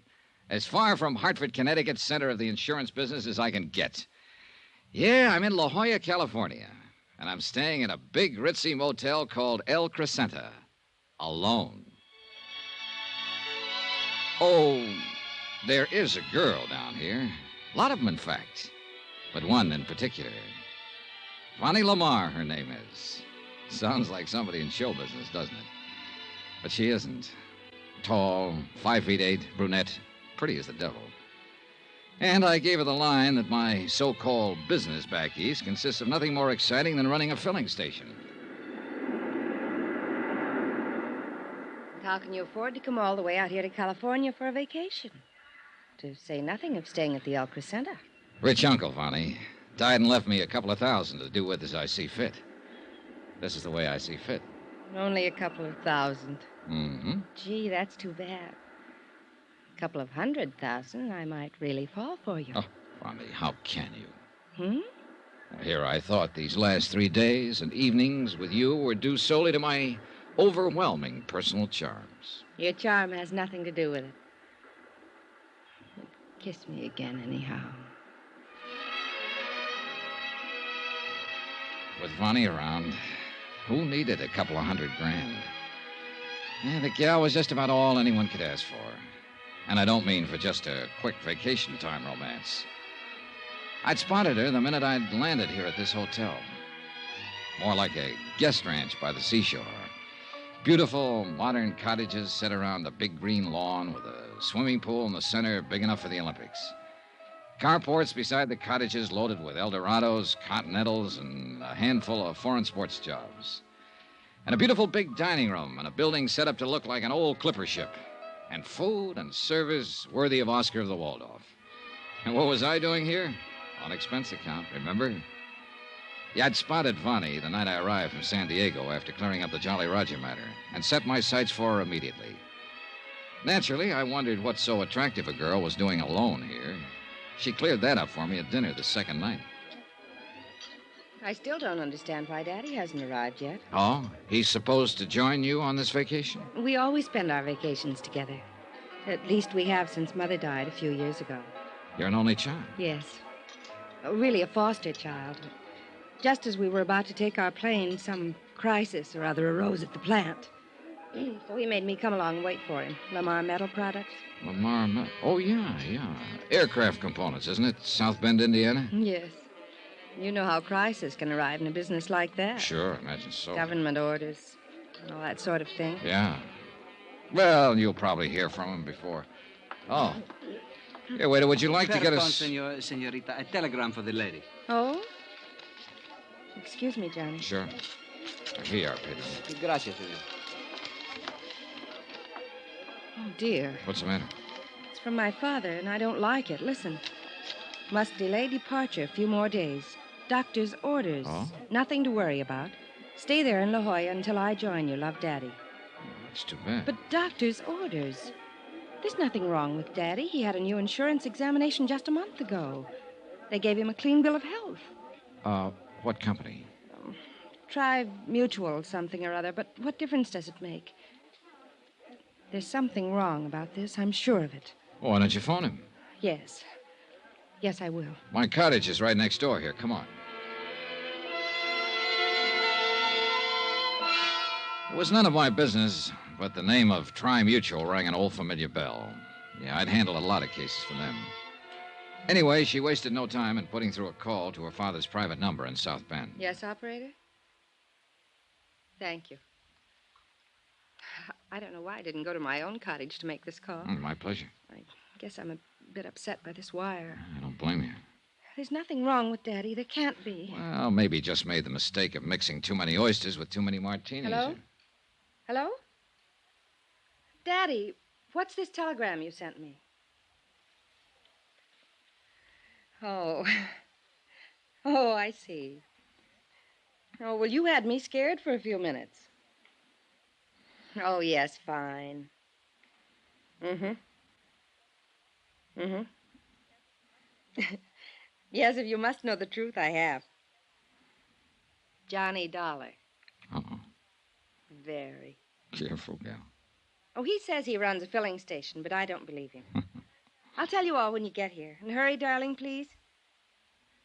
All right, Daddy. Good night, dear. Oh, thank goodness. You don't know how close your guess was, Johnny. Oh? It was just a slight case of indigestion. Plus the fact he wanted another day at the plant. Well, good. Then let's go back to the dining room and see what kind of indigestion we can accumulate. Well, that started it. 3 days and nights of as much fun and relaxation as I've had in years. A wonderful place to stay, a private beach that I'll wager is second to none on the Pacific coast. Swimming, water skiing, skin diving, sailing, everything. Oh, this was it. Or so I thought. Oh, why make any bones about it? I'm a sucker for romance. And believe me, it wasn't hard to be serious with Bonnie. Johnny. Yeah? This is nice, isn't it? Mm-hmm. I don't believe in love at first sight. Do you? No. No, But it is nice, isn't it? Hey, whoa, gal. Hmm? It'd be much too easy to fall in love with you, Bonnie. And I mean the forever kind. Well, would that be so terrible? You've got one big strike against you, you know. Johnny, what? M-O-N-E-Y, money. You lose. Huh? I have nothing, except what my father gives me. You know, allowance and for clothes and things and... you know. So you see, I'm just as poor as you are. Only you aren't. Or you wouldn't be staying at a place like this. Another thing. You know absolutely everything about me. I know you don't make a living by running any old filling station. Johnny Dollar at the sign of the Flying Red Horse. Oh, stop it. Well, for all you know, I'm a gangster, a safecracker, a jewel thief. Or worse still, playboy scion of a wealthy family who never did a lick of work in his life. In other words, a worthless bum. Don't say that, Johnny, even in fun. How'd you fill him, huh? Yes, and their mothers. Old dowagers trying to marry them off to another wealthy family. Add the name Lamar to their end of the social register listing. Insure the fortune with another fortune. I thought you said you were poor. Well, you know what I mean. A bunch of worthless fops, that's all they are. I've seen better men among the servants and chauffeurs, the little Mexican boy who helps one of the gardeners, and the young businessmen there in South Bend and in other cities. Maybe earning just enough to make ends meet, but men. Ambitious, hard-working, willing to get somewhere on their own merit. And, well, you know what I mean. Mm-hmm. Why don't you marry one of them, Bonnie? It isn't as easy as that, Johnny. You know it. Maybe I was waiting for someone like you to... I still don't believe in love at first sight. Good. Let me snuggle again. Like before we started this horrible discussion. Mm-hmm. Sun's going down, though, honey. This little niche in the rocks is going to get cold. Yeah, look. Everybody else has left the beach. Come on, snuggle. I like it. Kiss me. And I thought I'd have to ask for it.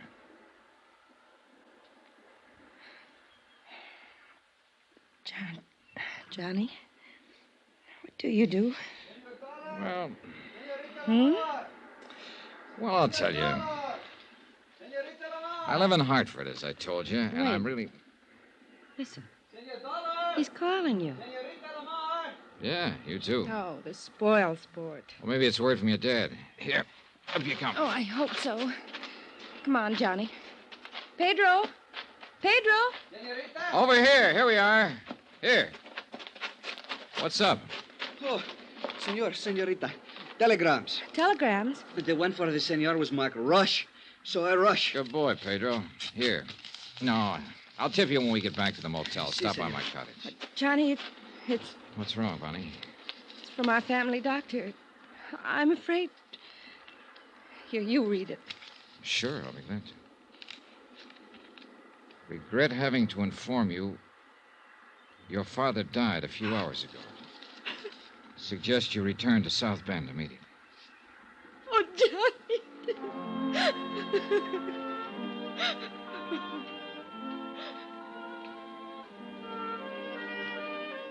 It was a few minutes before Vonnie could pull herself together enough to walk from the beach up to her cottage where she could pack her things for the trip back to South Bend. I told her I'd make the necessary plane reservations for her. But what I didn't tell her was the contents of the wire I'd received, the one marked Rush. It was from Pat McCracken at Universal Adjustment Bureau. A request to call him at his home in Hartford immediately. I put through the call.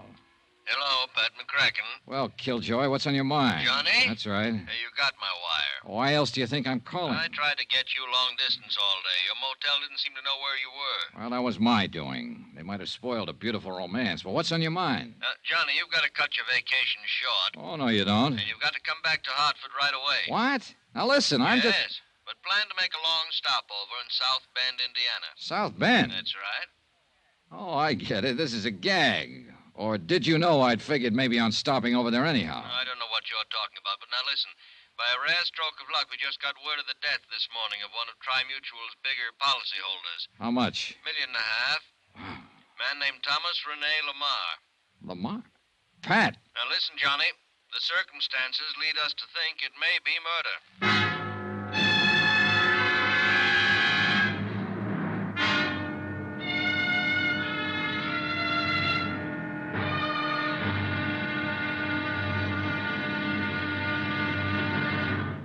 Now, here's our star to tell you about tomorrow's intriguing episode of this week's story. Tomorrow, a set of circumstances arise that are enough to keep a man from trusting even himself. Join us, won't you? Yours truly, Johnny Dollar.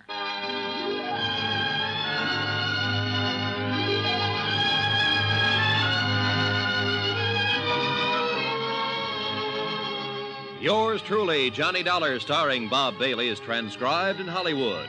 It is produced and directed by Jack Johnstone, who also wrote tonight's story. Be sure to join us tomorrow night, same time and station, for the next exciting episode of Yours truly, Johnny Dollar. Roy Rowan speaking.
Johnny Dollar.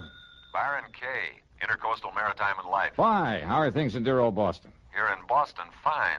But Cod Harbor, something else again. Cod Harbor? It's a little fishing village up north of here, up near Gloucester. Yeah, I know. I handled a case up there a couple of years ago. Oh, yes, that's right. It was for Meg McCarthy, a big, blousy, brawling old gal who ran a joint she called Meg's Palace. Well, it's Meg McCarthy. After that dingy dive she was running burned down, she took the insurance money and moved away. Johnny, listen. It was Meg McCarthy who called me. Oh? Yes. Insisted that I have you go up there and see her right away. Well, she's back in Cod Harbor? And running another restaurant and rooming house. We wrote the insurance on it. What's happened up there? All she'd tell me was that if you didn't show up in a big fat hurry, she'd cancel out on us.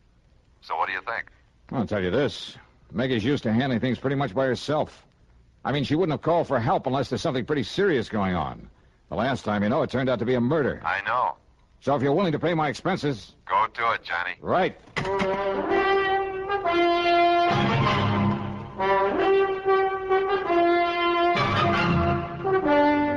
CBS Radio brings you Bob Bailey in the exciting adventures of the man with the action-packed expense account, America's fabulous freelance insurance investigator. Yours truly, Johnny Dollar.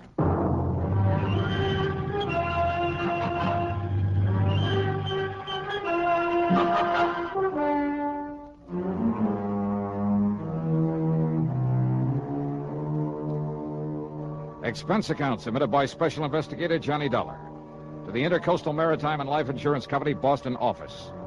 Following is an account of expenses incurred during my investigation of the Silver Queen matter.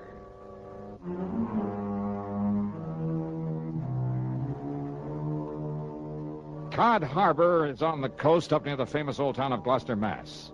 Transportation facilities are practically nil, so I decided to go up there in my own car.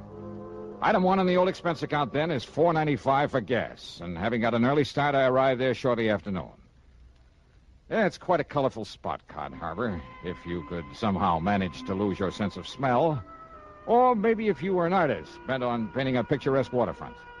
The residential section on a low hill a couple of 100 yards back from the beach consisted of a scattering of weather-beaten shacks. On the long wharf at the water's edge was an ice plant, a packing house, and a ship's chandler. At the end of the wharf, the disreputable-looking cafe and boarding house known as Meg's Palace. Alongside the piers that stuck out into the harbor were the really important part of the village, the fishing boats. There were schooners dating back to the last century and still carrying sail. There were power boats in all shapes and sizes, from 18-foot outboards to 80-foot diesel jobs. All of them used for only one thing, fishing the banks far out in the Atlantic with seines and trawls and trot lines. I walked on over to Meg's Palace, wondering how much the old gal had changed since I saw her last. You know something? Meg McCarthy hadn't changed one bit. And you just listen here now to me, you lop-eared bladders. Meg, put down that blasted skin and leave me explain. Explain, huh? Just on account of you and that scurvy crew of swabs on that stinking tub of yours made a decent catch for once. It's no good excuse for coming over here to get drunk all over me lovely place. Ah, you crazy old biddy, will you listen to me? No! But I tell you, I'll pay you the money. I'll pay you double for them few dishes and the broken-down table they busted up on you. And I tell you to keep your dirty, offensive money to yourself, Captain Andy, and get out of here and never come back. Now get! Meg, put down that frying pan. That's right square on the top of your filthy head, I'll lay it. No, Meg, Now get before I lose me temper and forget I'm a lady. You hear me? I see tell this. you, Meg, if you start throwing them things at me, I go Back out there, and you stay out of here, or to help me, I'll kill how you from stem to stem. All right. I'm leaving there as fast as I can. Leave me out of this here now, madhouse. Ha! Now maybe we'll have some peace and quiet around here. Hey. Now who are you standing there in the shadows? Get out! All right, Meg, just knock it off. Oh, knock it off, is it? Well, I'll show you sneaking in here like a... Oh, it's me love, me darling, me sweetheart, me Johnny boy. Yeah, hiya, Meg. Still throwing your weight around, huh? Ah, darling, they're like a brood of crazy, troublesome kids, they are, the men that puts to sea. And I loves every blinking, bloomin', worthless one of them. Oh, you do, huh? Well, of course I do. That's why I makes them toe the mark the way I does. Somebody's got to love them and mother them and keep them in line. Especially Captain Andy. The man who just left? That's the one I mean. Oh, come now. Come sit down and have a cup of this here delicious coffee I just brewed up in the pot. Yeah, sure, why not? It'll put some hair on your chest and build up your strength on the cutting. You'll be needing it. Ah? That is, if that Marty Silver finds out you're up and around these parts. Marty Silver? Sure, and he owns the Silver Queen, that leaky old tub that sits down alongside Pier number 7. But here now. Have yourself a cup of this nice, aromatical, hot, strong coffee. Yeah, thanks.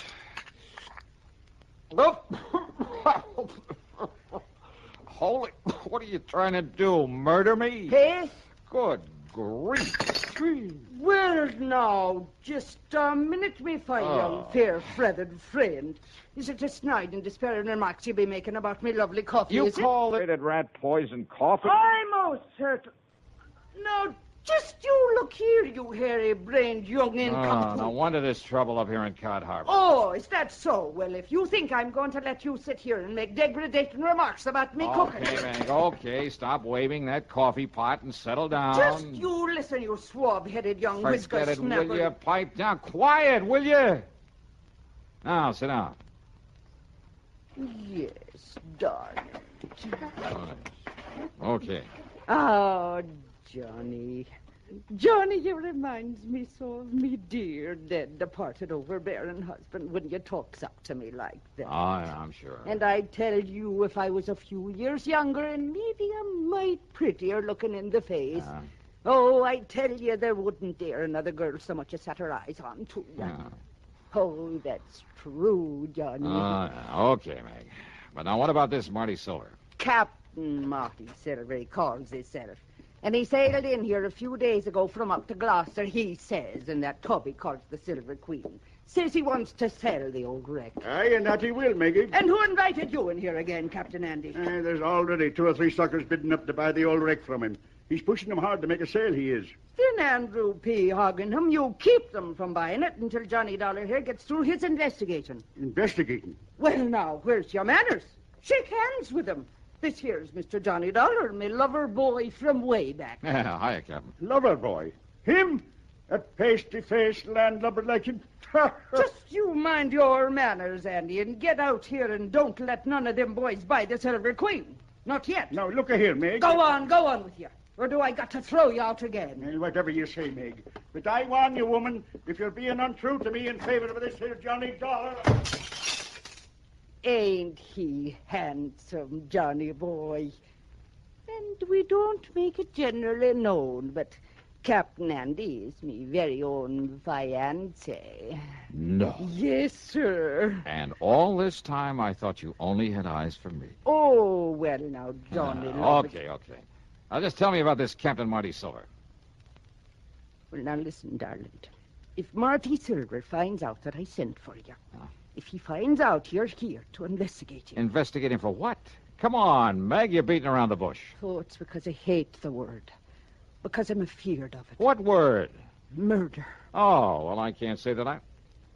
What? Yes, Johnny. Murder. And now, Act 2 of yours truly, Johnny Dollar.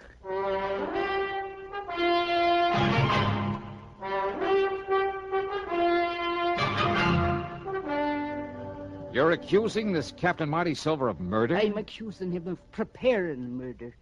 That's why me and Captain Andy's been keeping the eye onto him. Well, just keep talking, Meg. Down from Gloucester it was. He said he'd come. But he telephoned me old friend Captain Lavery up there. And? Tom Lavery said he never heard of him. Oh, well, now, look, And that's... Tom has been living up there since every time in memoriam. Never heard of any Captain Marty Silver. So I says to myself, says I, if Captain Marty ever was there, he was using another name and maybe on forged papers. When I thought I had a suspicious mind. So then last night, I takes a real good look at his boat. The way the name was painted onto it. No wonder it was all fresh paint. Yeah? The count of the name before he painted over it was the Arctic Queen. Well, so what's wrong with changing the name of his boat? So I phoned up Captain Tom again, and you know what he told me? What, Meg? It was the Arctic Queen was supposed to have disappeared in a storm up there not 3 weeks before with the loss of all hands on board, consisting of only 2. Go on. Them 2 was the skipper and the deckhand by the name of Marty Flagg. So you figure that Marty Flagg and Marty Silver are one and the same? That I do. And that somehow, under cover of the storm, he did away with the skipper of the Arctic Queen. Then he changed the name to Silver Queen and brought her down here to sell. Dearie, that's exactly what I figured. Well, you could be right. Now, look, if his papers are forged, and that includes the registration on his boat... Oh, many's the time it's been done, Johnny boy, and you knows it. That a phone booth I saw outside the front door? What it is, but what for? I'm going to check with the Coast Guard up in Gloucester. They'll know in a minute if they have a registration in the name of... Oh, but now, wait. Yes, dearie. let's assume that he did kill the skipper of the Arctic Queen. Well, of course he did. Now, you and this Captain Andy think he's going to commit another murder. Yes. Here in Cod Harbor. Yes. Another skipper in order to get his hands on another, a better boat? Oh, lover. All right, then who? Me. What? You? Yes. But why? Because he knows I've been suspicious of him. That I've been keeping tabs on to him. And I think he's seen me when I was poking around his boat last night. Oh, no. Wait, Meg. That's not reason enough to think he might want to murder you. Oh, ain't it? All right, I'll keep an eye on him just to make sure. Oh, just to make sure, is it? Meantime, I'll check with the Coast Guard in Gloucester. Just to make sure he does want to murder me by letting him do it. Is that it now? Meg. Yes, well... Well, if I can prove his boat is the one supposed to have been lost at sea, and if his registry and papers are forged, okay, then the Coast Guard can come down here and take care of him. Meantime... What? But what about me? Meg, look, I think you're getting all worked up over nothing. Nevertheless... My own lovely life at the stake, and you pass it off. Now, You Meg, pass it off like I was nothing the more than that. Well, And I thought you was me friend, and me beneficiary, and that you cared a little about what Listen, might will happen. you please... But no. You like everything else of the male sex that wears the pants. Oh, now, if just a a person minute. don't have a pretty leg or a pretty face full of powder and rouge, and her hair full of peroxide blonde... That's not and true. you... Meg, Oh, will you shut up a minute? Now, if you just let me finish. Yes, Mr. Dollar. I'll shut up me ugly old mouth. I'll smother me grief and me poor old broken heart. Look, listen. So maybe Marty Silvers is suspicious of you. Maybe he is the crook, the killer you think he is. And maybe he will try to get at you. So, look, I'll make sure nothing happens to you and until I can get this other stuff straightened out. Oh, Lord love you, darling. I know that you wouldn't let down poor old me. Yeah, so why don't you go back in the kitchen and fix me something to eat? Oh, Johnny, love, it'll be the finest supper you ever put your teeth in. Good. Only after I've called the Coast Guard, I'll come back here, and I'll make the coffee to go with it. See you later. No, just a minute. Yeah, now what? If you're trying to make some more cracks about me coffee, Johnny, Dollar... Meg, put down that platter. I'll put it down, all right, you bug-eyed young. Get out of here. Get! Meg, you are a lousy shot. Oh, I am. Am I? Yep. Oh, God love that boy.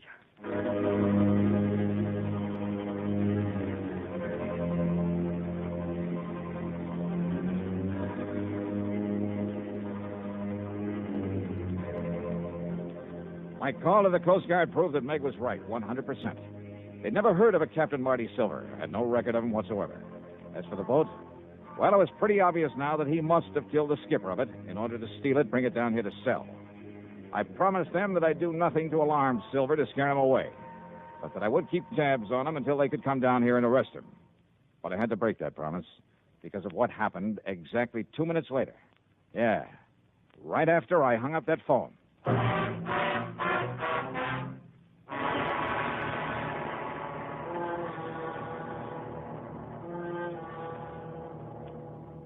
And now, Act 3 of yours truly, Johnny Dollar.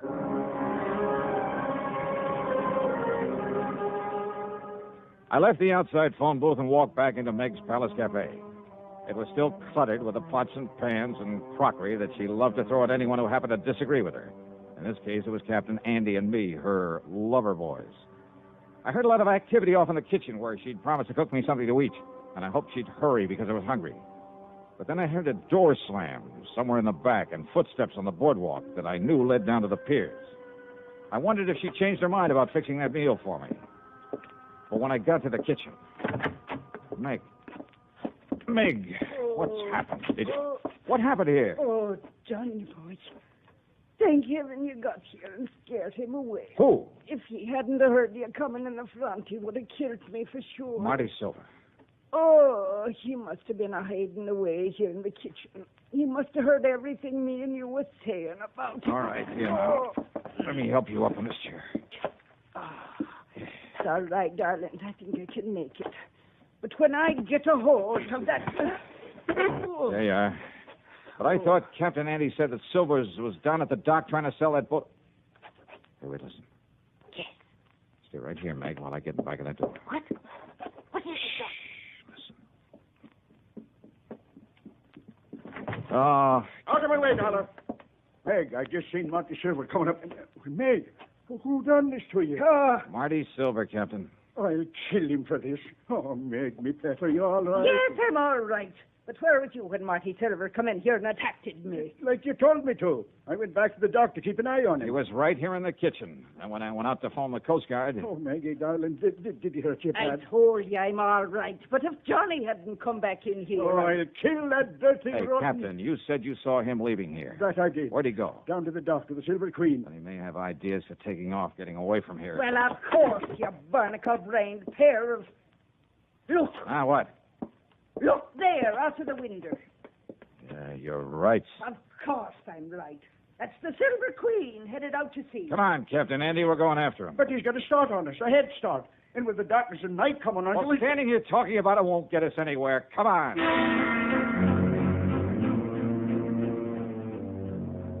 We cast off and made for the open sea because far out ahead of us we could spot the running lights of the Silver Queen. Andy put her on full power, and slowly the lights of Cod Harbor disappeared astern of us. I stood alone up at the bow, staring into the blackness of the night.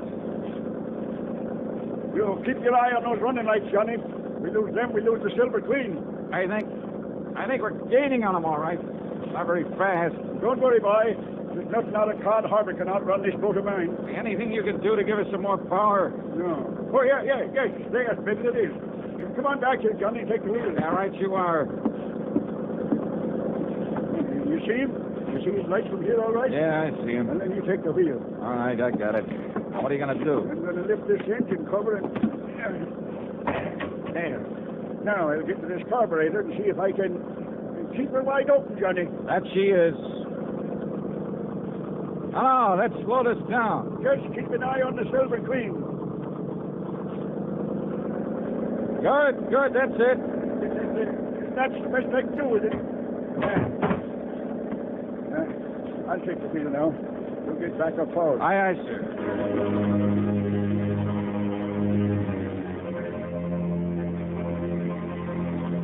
As we slowly but surely pulled up on her, I could see the vague shape of Captain Marty Silver at the wheel. I could see him turn and look back at us now and then. Just a few more minutes and we'd overtake the Queen. But if Silver had a gun, I eased my .38 out of the holster, made sure I had a full load, just in case. And then it suddenly occurred to me that if he could see us and our lights were far brighter than those of the Queen. I went on back to Captain Andy at the wheel. You won't be long now, Johnny boy. Hey, where's the switch to the cabin lights? Yes? If Silver is armed, then when we get up close to him, he'll be able to pick us off like ducks in a shooting gallery. You're right. The switch is right there inside the... No, look. Silver has turned them off. Turned off all these lights. We lose him. We'll never catch him now. Won't we? Hey, doesn't the spotlight work? Sure it does. Turn it on. I'll put out the other light. Good. Hey, where's the switch for this spotlight? Here. Running lights. Now the cabin lights. The switch, Captain. Now we're just as black as she The is. switch for the... Oh, here it is. Now swing that lighter on, Johnny, so you cover the whole horizon with it. Right. When you get it on him, I'll... What's that? It's coming about. It's going to run us down. I see it. Shove the wheel hard to port. Give it a gas. I am. If he's got us in a turn, we're losing way. Come on, faster, Captain. As soon as we get back on a straight course, keep the searchlight on him, square in his face. Maybe you can blind him. Maybe, if I'm lucky. On my other hand. Oh, we'll never make it, boy. We'll never make it. Now, hold it steady. But he'll ram us right across the Hold it steady. But, Johnny, don't you see?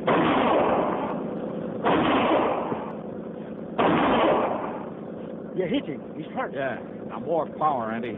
He's let go of the wheel. Hey, he's reaching for Andy. his gun. Maybe the Queen will well away from us. All right, tell you. Full power. Oh, no, we're too late. Too late.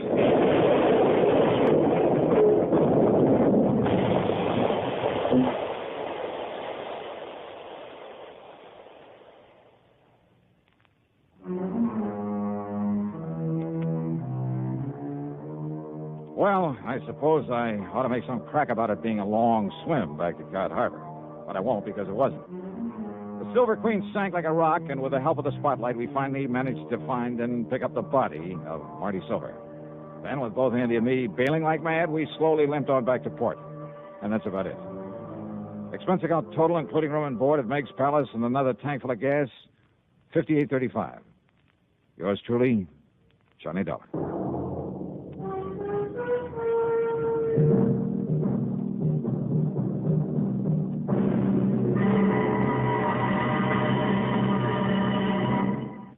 Now, here's our star to tell you about next week's program. Next week, murder. A real weirdie. Because there was no one there to commit it. Join us, won't you? Yours truly, Johnny Dollar.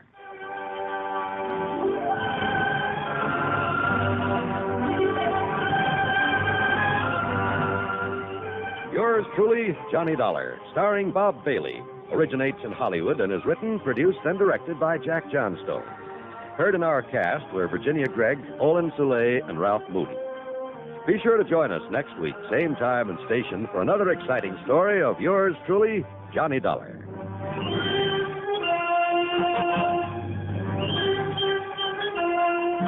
This is John Wald speaking. Johnny Dollar has come to you through the worldwide facilities of the United States Armed Forces Radio and Television Service.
Come in. Welcome. I'm E.G. Marshall. Welcome to the world of terrifying imagination. The fear you can hear. This is the story of a natural-born loser.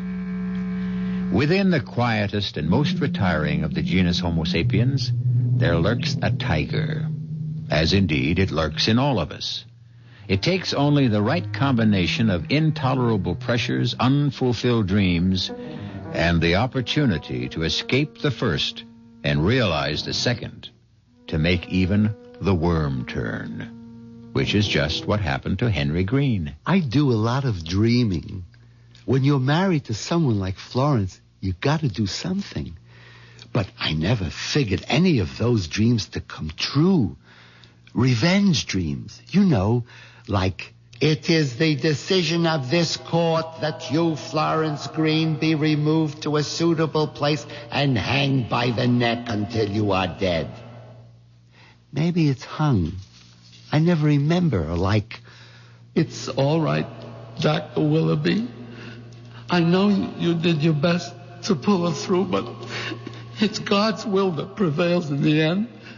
Florence is gone forever.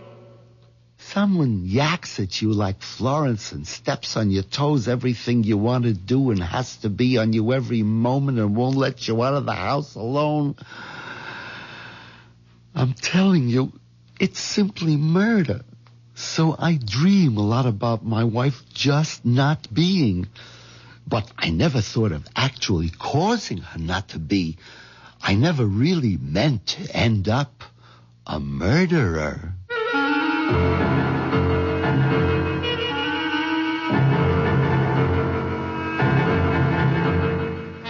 Our mystery drama, It's Simply Murder, was written especially for the Mystery Theater by Ian Martin and stars Jack Gilford. I'll be back shortly with Act One.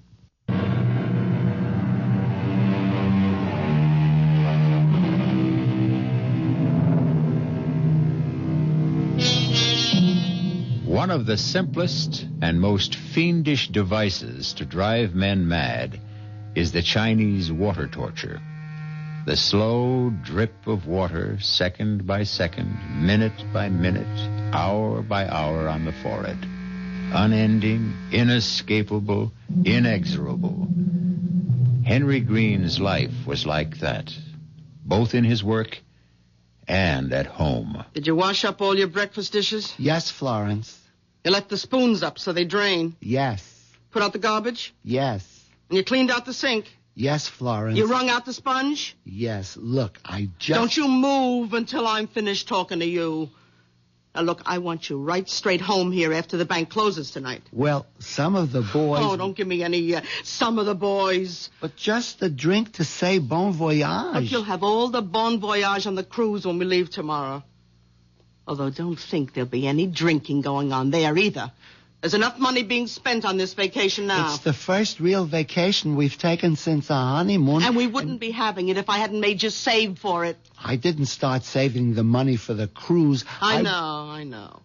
You wanted to save it for a smelly, dangerous, noisy old motorcycle. Well, I wasn't having any of that. I always wanted one. All my life. Oh, stop it.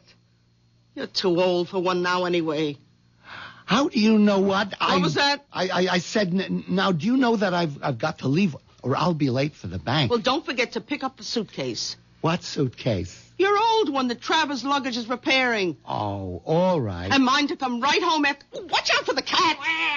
Ouch! You clumsy fool, you stepped on him. I didn't. He tried to run out of the door and he bit me. Serves you right. He knows you don't like him. Once I left the house, I always tried to put Florence out of my mind. And the best way to do that was to think about Sherry Woods. Not that I could do any more than think about her, because she was Mr. Mercer's day and night, if you know what I mean.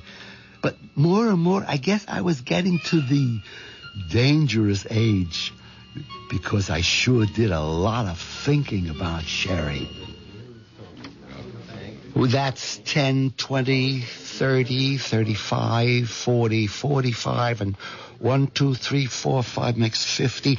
Thank you, Mr. Robinson. See you next week. You haven't any more customers, Henry. Close your window.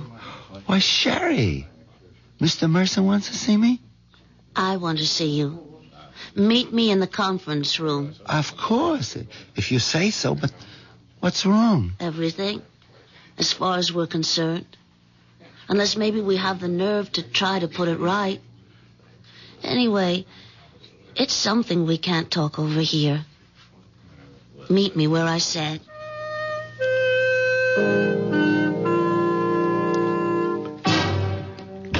What kept you so long? Mr. Mercer, he stopped me. You still think I'm attractive?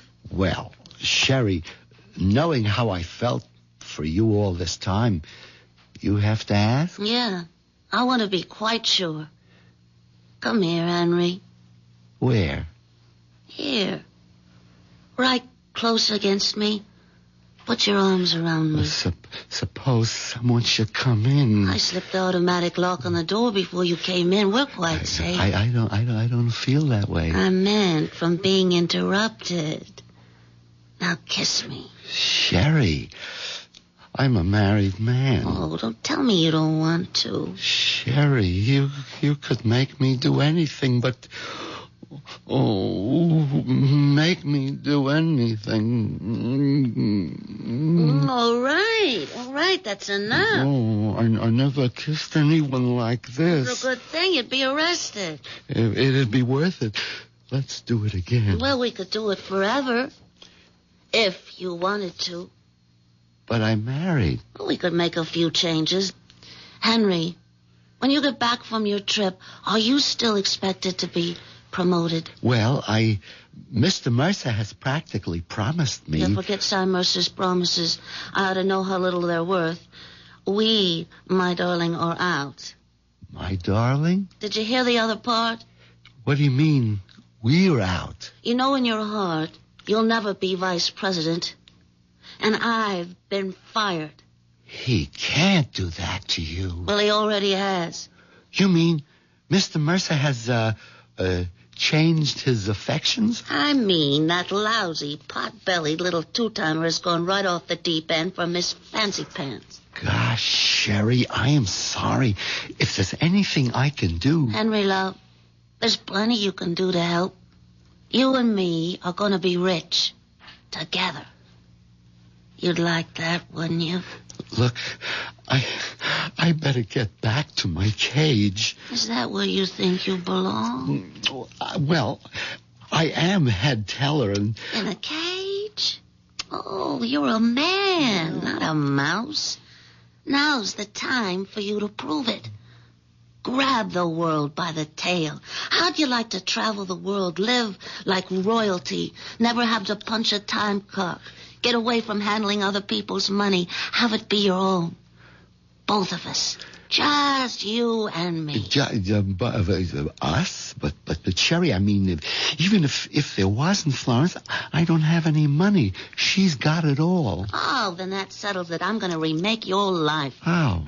Well, why don't we have lunch together, and I'll tell you. Where? The sandwich shop? No.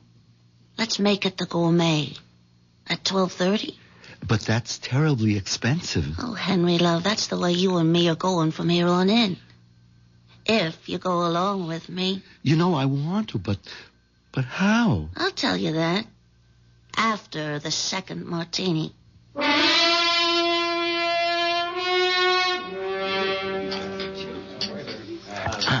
I don't think I've ever had 2 martinis in a row. Certainly not in the middle of the day. Well, that's the whole trouble with you, Henry. You haven't really lived. That's because I haven't wanted to. Well, if you really want, you gotta take. I guess we both learned that today. We sure did.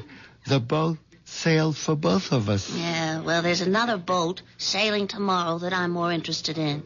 It's the one I wish I was taking with you. Oh, but what could I do with Florence? Yeah, well, that's what we're going to discuss. We are? The best way to get rid of your wife. It's what we both want, isn't it? Florence would never give me a divorce. And even if she did, she'd want a big alimony. And I just couldn't afford you, Sherry. Well, I won't deny I'm expensive, but you could easily afford me. How? Cy Mercer and his new lady love are leaving early for a weekend in Bermuda. Monday's a holiday. They won't be back till Tuesday morning. It won't be till then that they discover the money is missing. What money? The money in the teller's drawers. How much do you think it adds up to? Well, it's the end of the month. Payday for most people. The deposits have been heavy, somewhere between $600,000 or $700,000. Why? What do you want to know? I just wanted to know how much we're going to steal. Shh. It's all right, dear. No one's listening to us. I'm not listening to you. You must be mad. Steal it for what? For us to enjoy the rest of our life together. Together? What about Florence? Yeah. What about Florence? I just can't wish her dead, you know. Well, I don't see why not. You mean kill her? How many times have you wanted to? Almost every day. But that's different. I would never do anything about it. Not even for me? It isn't that. I wouldn't know how. Anyway, it's all impossible. Why? But it takes 2 keys to close and open the teller's vault. Mine and Mr. Mercer's. Oh, you mean this one? How did you... Well, I told you he was leaving early. He gave me his key to close the vault tonight with Mr. Schaefer. But Schaefer doesn't have the other key. I have. Yeah, but Cy thinks Schaefer's going to have it because he's instructed me to tell you to give it to Schaefer and tell him we'd be locking up while you're gone. So we have full access to the money. Yeah, until the outer door is closed with the time lock. And then the vault can't be opened until Tuesday. But I'd be trapped on the ship out at sea, and then Henry, after you've taken the money, you never get on that ship. I've always wanted to take a cruise, and Florence wouldn't... There isn't going to be any Florence, Henry. Remember? But where could we hide? With enough money, you can hide anywhere.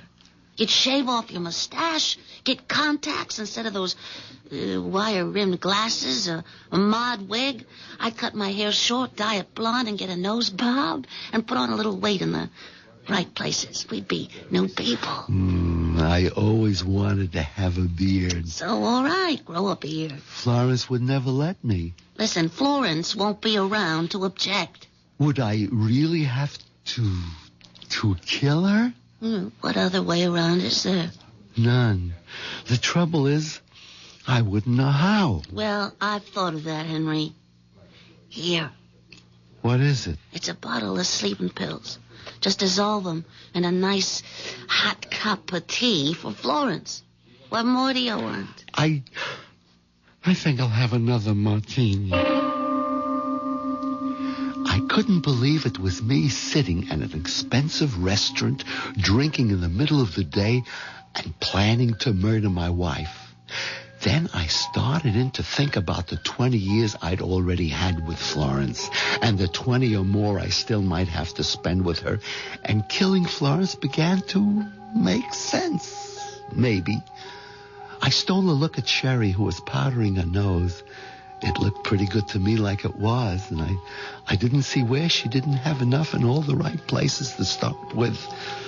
That's when I made up my mind. Florence had to go.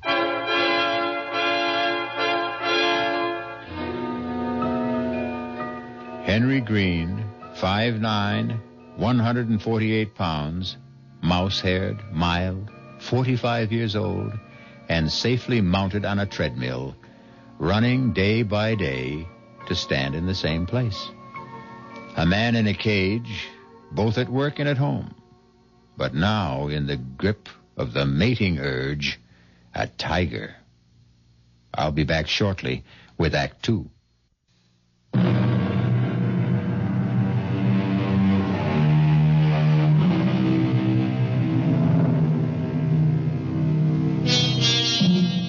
There's one thing you can say for Henry Green.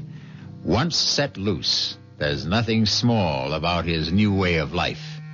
Within one day, he is all set to break 3 of the major commandments, the 6th, 7th, and 8th, although not necessarily in that order. Murder and adultery will have to wait their turn. At the moment, he is occupied with the 8th, and grand larceny at that. All right, Sherry. That was the last teller. Is she gone? Yeah. All right. Let's open up. There. That's mine. Now yours. That does it. Now get the suitcase from behind the desk while I open the vault. Here it is, Henry. Put it flat on the floor and open it. You hand me the money, and I'll pack it in. Hope there's enough room for all of it. Just take out big bills and leave the chicken feed. No. Better take everything. Empty drawers are easier to handle. What is it? Somebody's coming. Hide the suitcase. Get the vault door. Give me the bag. Oh, well, all closed up, Miss Woods. Time to go. Why, Miss Burpee? Forget something? Oh, and Mr. Green, honest, I'm just so embarrassed. I sure hate to ask you, but... But what? Well, there's something I want to check in my teller's drawer. Would you please open up the vault? What? Yeah, but we just closed up. We can't. Oh, you gotta. I have to know if it's missing. Is what missing?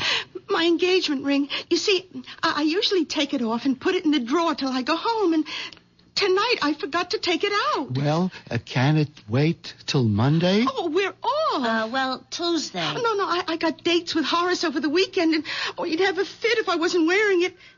Besides, I've got to be sure if it is there. Well, maybe you put it in your handbag. Oh, no, I looked there first thing because...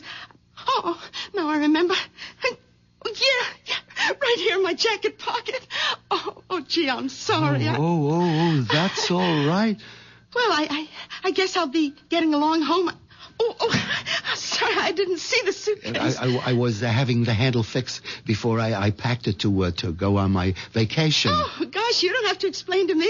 I didn't think you were robbing the bank or nothing. Well, I gotta run. Well, one of the other girls is waiting for me. Just let me make sure she's gone. And for God's sakes, let's pack up and get out of here.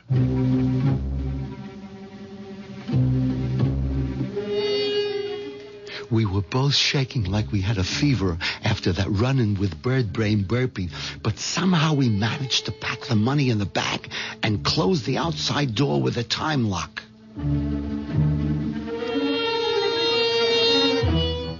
Going home in the cab, the tension was so bad I was tempted to take one of the sleeping pills myself to calm me down, but I resisted that. One crime leads to another. I was committed.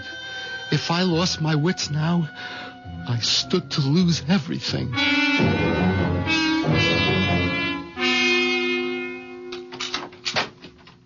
Well, it's about time you got home. I had to close up the bank. At least I see you remember to bring the suitcase. I'll take that. No, I mean, I'll do my own packing.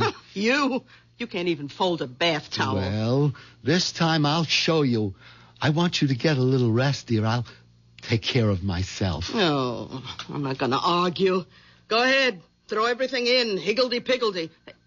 You've been drinking. Well, just the sort of party because... I hope you didn't get too giddy so you can't manage to take your dinner out of the oven. Where are you going? Over to Mama's to leave Pussy. She's going to take care of him till we get back. Oh, okay. Will you be long? I don't know. Why? I'm all packed. I have no problems. I just thought you might be tired, Florence, dear, and I want to get to bed early. I'm not even thinking about bed, and you'd better not either.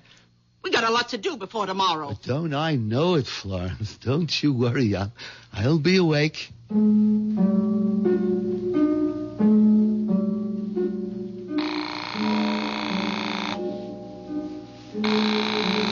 Hello? Sherry? Yeah? What's happened? Oh, nothing yet. I just had dinner. You mean to tell me you haven't got rid of Florence? Oh, yes. How? Well, she just took the cat over to leave at her mother's. Oh, you know that isn't what I meant. I know. It's just I'm Sherry. I don't know. Henry Green, you listen to me. It's now or never. But I don't know how to... Look, you take those capsules, empty the powder from them into a cup or mug or whatever, and coax Florence into having a nice relaxing drink before bed. What does she like? A chocolate, but... No buts, Henry. You can do it.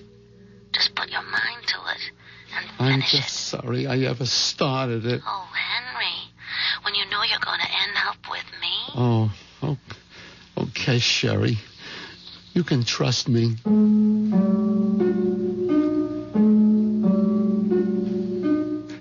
It took a couple of shots from the Christmas brandy bottle Florence kept hidden in among her foundation garments to keep me going till Florence got back from her mother's. Luckily, by that time, she seemed tired herself, and we were finally ready for bed. Did you lock the front door and put out the lights? Florence, how'd you like a nice cup of cocoa before you go to bed? Put you right off to sleep. Oh, I'd love it. I'll get it for you. You can't. I used up the last yesterday. But you got it. I mean, wouldn't you like something to drink? Oh, well, I did get a little bit of a chill coming home. I'll take some hot tea. Oh, yes. Hot tea will be just right.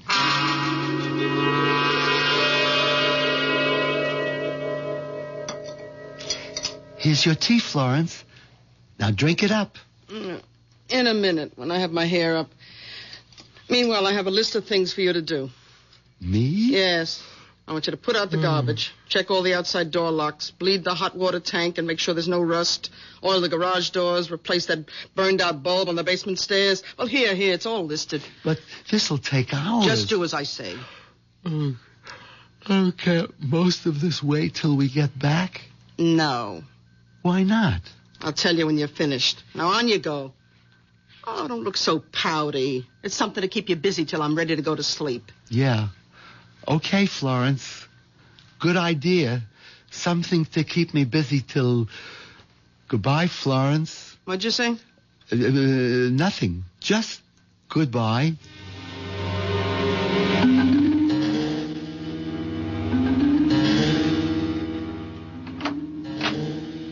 Florence? What is it? Oh, my God. What is it, Henry? Nothing. I just thought you were asleep. No, I just can't relax somehow. Too many things on my mind. What was it you were going to tell me? Oh, that can wait. Oh, I wish I could sleep. Wasn't the tea any help? Oh, that. I poured it out. You forgot the sugar. Poured it out? I yelled and yelled for you, but you didn't answer. I must have been outside. Anyway, it tasted terrible, and it was cold, so I just poured it down the sink. Well, how'd you like to bring me another, but with sugar? It's too late. Why? It's only just after 10 o'clock. Yes, I guess I'm so tired. Okay, Florence, I'll get you another cup.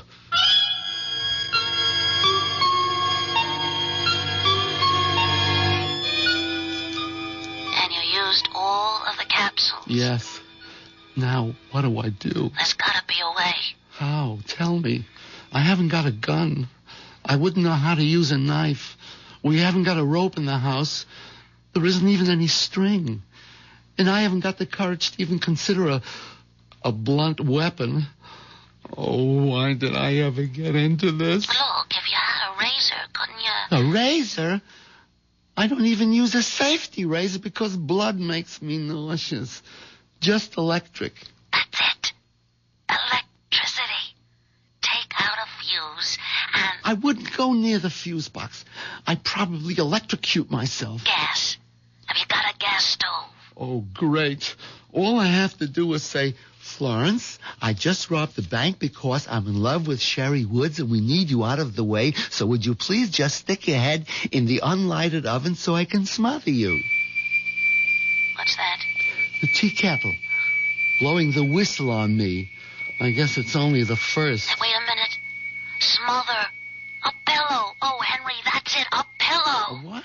You know, like Laurence Olivier in that picture where he had the black face and he held the pillow over his wife's face and then, it was by Shakespeare. Yeah, Othello. Yeah. I might just be able to manage that.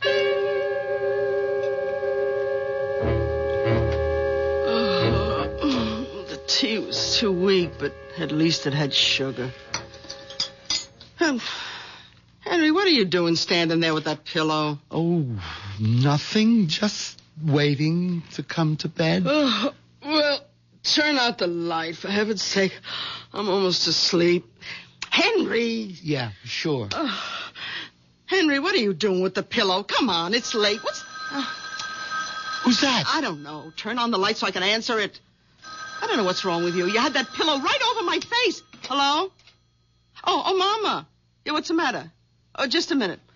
Henry, will you get that pillow out of the way so I can talk to my mother? No. Yeah. Oh, yeah, Mama. Yeah. Oh, Pussy wouldn't take his milk. Well, I can't understand. Oh, Mama, I forgot to tell you. Put a teaspoon of sugar in it. Yeah. I mean, he's used to it. Oh, no, Mama, you're not interrupting anything. I got all the time in the world. Oh, well, yes, he doesn't like his litter basket in the bathroom, unless there's a rug. I I lay there listening to the voice droning on and on, the pillow in my hands, waiting for the moment that never came. 3 martinis, 2 brandies caught up with me, and the next thing I knew...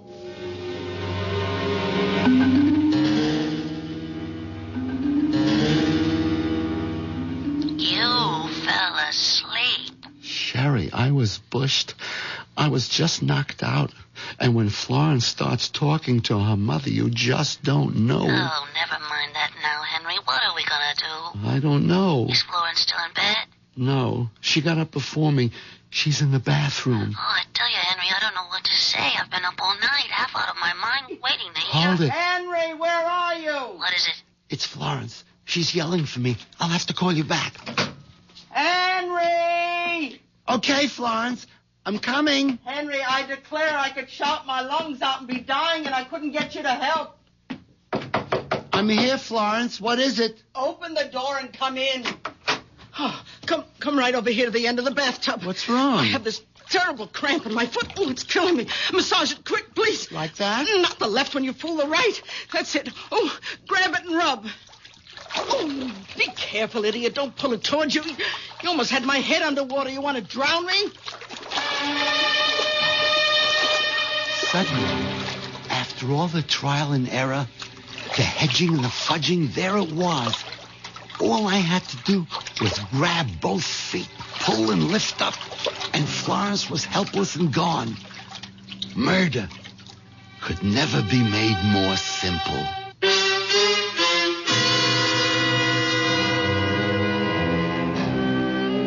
The moment of truth at last. Does Henry have the courage to go through with it? And if he does, can Sherry and he get away with larceny and murder? And having broken the 6th and 8th commandments, will the 7th be worth it all? Those are questions to be answered shortly when I return with Act 3.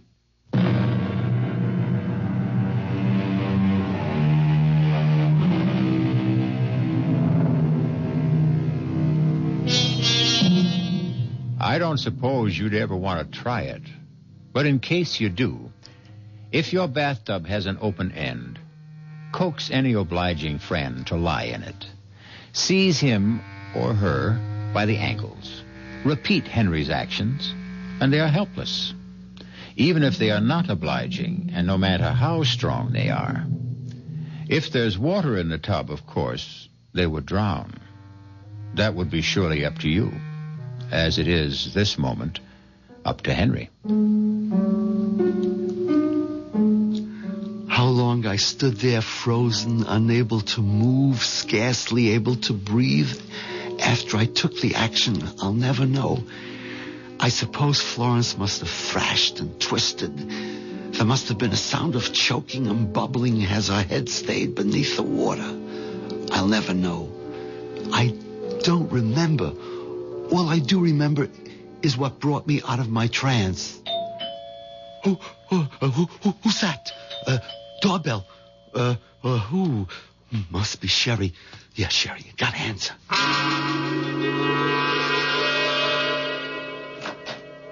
Hey there. Are you Mr. Green? Why, yes, I am. Sal Basso here. Okay to move on in? I beg your pardon? Well, didn't the missus tell you about me? Why, I don't, who? I'm your new tenant. Short term, you know? Just while you're off on a cruise. And that's my family out there in a wagon. My wife rented you our house? Yeah. For the 3 weeks till our house is being painted. Just got the painter started today. Hey, wait a minute. Nothing wrong, huh? I mean, I paid an advance. Mr. Basso. Yes, Basso. You're sure that... Well, just let me talk to your wife a minute. We can get it all straightened out. There's no need for that. It's just Well, I wouldn't want to have to kick up no fuss, you know? I mean, I got the painter started. My whole family and clothes moved out. I mean, I wouldn't want to drag no lawyer or like that into this, but... No. There's no question of that. I'm sure if my wife, as a matter of fact, I do recall she said she had something to tell me. You see, I got the receipt right here. That the missus' handwriting? Yes, that's Florence's handwriting, all right. It's just we've been a little delayed in getting out of the house, and if you could give me a couple of hours... Oh, sure. I am a bit early. Hey, I'll tell you what. There's a horror film in the shopping center movie house. Now, I'll take the family there and give them a thrill and come back in, say, a couple hours, okay? And tell the missus to have a good time on that cruise. And she shouldn't fall overboard or get drowned or nothing like that. Hello? Henry. Oh, I thought you'd never call. Listen, baby, I'm all packed. I'll hop in a cab and come to your house. You better be ready with the bags and money, and we'll leave for the airport in the first plane. What? Why not? She what? Rented the house? Well, so what's the difference? Why can't... All right, Henry. All right. Don't get excited. Yeah, not on the phone. I'll be right over. I won't. We'll figure out something. After I hung up the phone, I went upstairs. There was something I had to do for Florence before Sherry got there. She was heavier than I thought, and it took me some time to dry her and get her dressed. It helped since she had all her traveling clothes lying on the bed. By the time I had her propped up in the slipper chair, I was soaking wet and shaking all over. By that time, I knew what I had to do. I opened the door to the basement, turned on the light, and went downstairs. Over in the back corner was what I was looking for. An old wardrobe trunk that used to belong to Florence's father. It was covered with dust and mildew, but I wiped it off with a rag and dragged it across the cellar and up the steps. I can't. She's so heavy. Just a few steps more. That's it. Now we can get her in the trunk. I still think we should have cut and run. Easy now. Get her so she's sitting on the stool inside.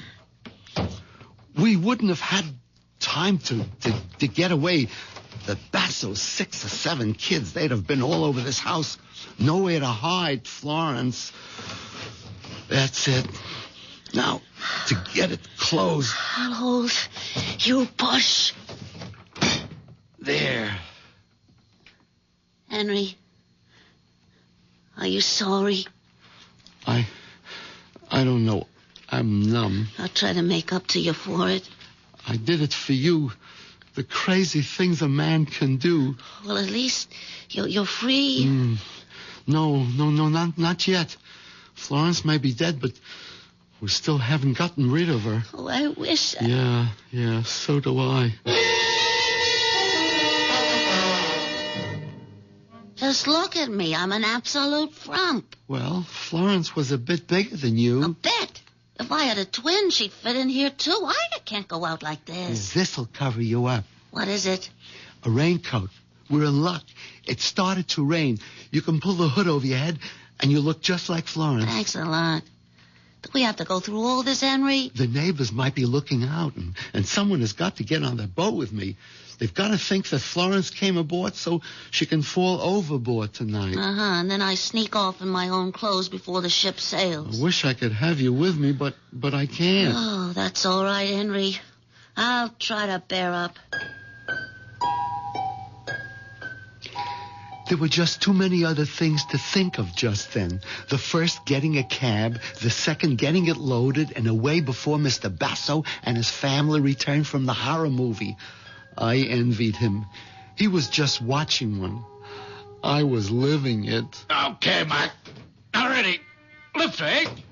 Easy. Try to keep her upright. Who? They are the trunk. Oh, what's the diff? You got a body in there? A what? I'm just giving you a rip. Feels heavy enough for one. That suit you? Yeah, sure. Yes. Fine. You got to be some kind of a nut to think you're going to get some old trunk like that on any of today's cabs. Them trucks went out with Jimmy Walker. Yeah, I'm just lucky you were nice enough to help out. For 50 green ones, Mac, remember? Oh, sure. Here. Okay, climb in. I have to make sure my wife will follow in the taxi. Well, I'm sorry, ain't got no room in the truck for 3. I'll be right back. I ain't going nowheres without you. Well, we're all set, Sherry. You trail us to the pier. Here, I'll take the suitcase. It's all right. Might as well leave it with me. Goodbye, Henry. Well, goodbye for now. Anyway. Jouncing along in that miserable little pickup truck, that last goodbye seemed somehow so final. Could Sherry possibly... But I put that out of my mind as I told myself that everything was working out for the best. Just a few more hours and we'd be home free. What's the holdup? Search me. This is the line for the pier.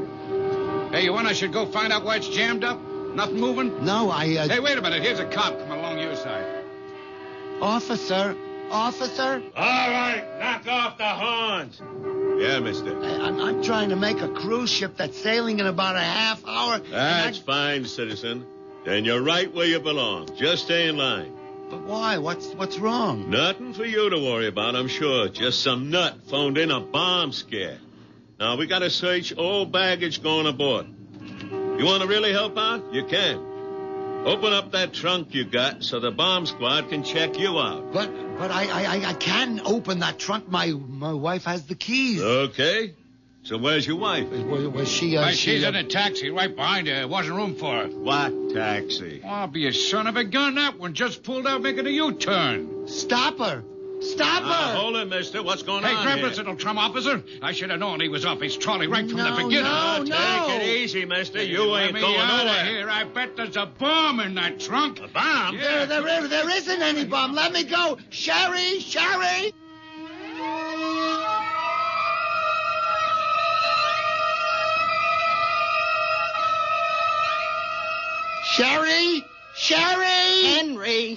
Henry, wake up. What? Where? Florence, where am I? Oh, I'm not surprised you don't know.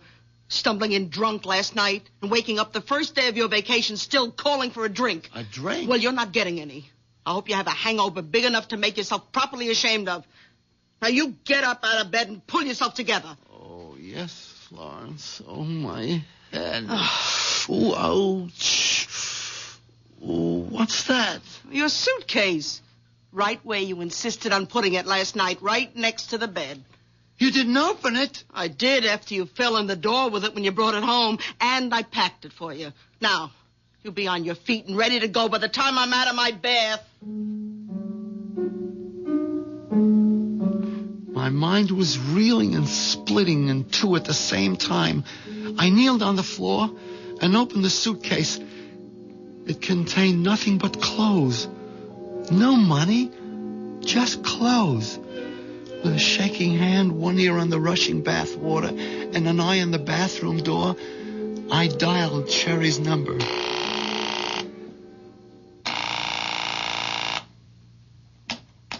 Yes?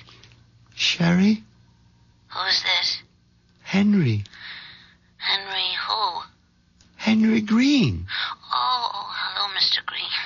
I was going to call you a little later. I should think so. What happened yesterday? Oh, I wouldn't worry too much about anything. You were kind of cute, really, when you left the party, if a bit wobbly. Party? What party? Well, the party that Mr. Mercer gave when you were named vice president. I was named vice president? You don't remember much, do you? You even went off with a vault key you were supposed to give to Mr. Schaefer. I have to arrange for you to get it to him today before you leave on the cruise. Sherry, Miss Woods, did we have lunch together yesterday? Why, no. I didn't have 3 martinis with you? Well, not at lunch. At the party. Well, I don't know how many you had, but you were pretty looped. I called you home last night, and your wife said you'd gone straight to bed without any dinner. So, it was all a dream. What did you say? Nothing, Sherry. I just wish I'd been able to kiss you goodbye. I sit here hunched like a mouse, remembering the dream and facing the reality. And I wonder which is the real nightmare. I suppose I should be grateful it was only a dream. But on the other hand... Henry! Henry! Come in here right away! I have a cramp in my foot! I need you!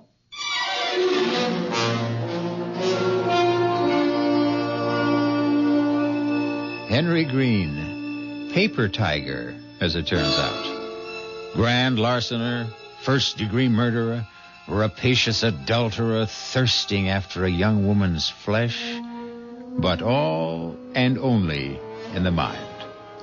And surely to have to go on living with someone like Florence is punishment enough to fit the crime. I'll be back shortly.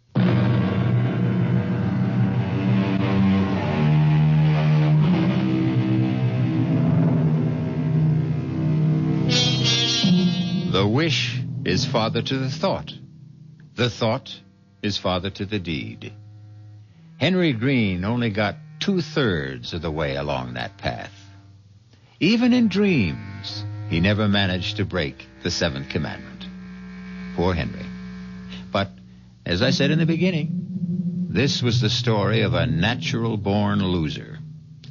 Our cast included Jack Guilford, Marion Haley, Bryna Rayburn, Dan Acco, Ian Martin. The entire production was under the direction of Hyman Brown. This is E.G. Marshall inviting you to return to our Mystery Theater for another adventure in the macabre. Until next time, pleasant dreams.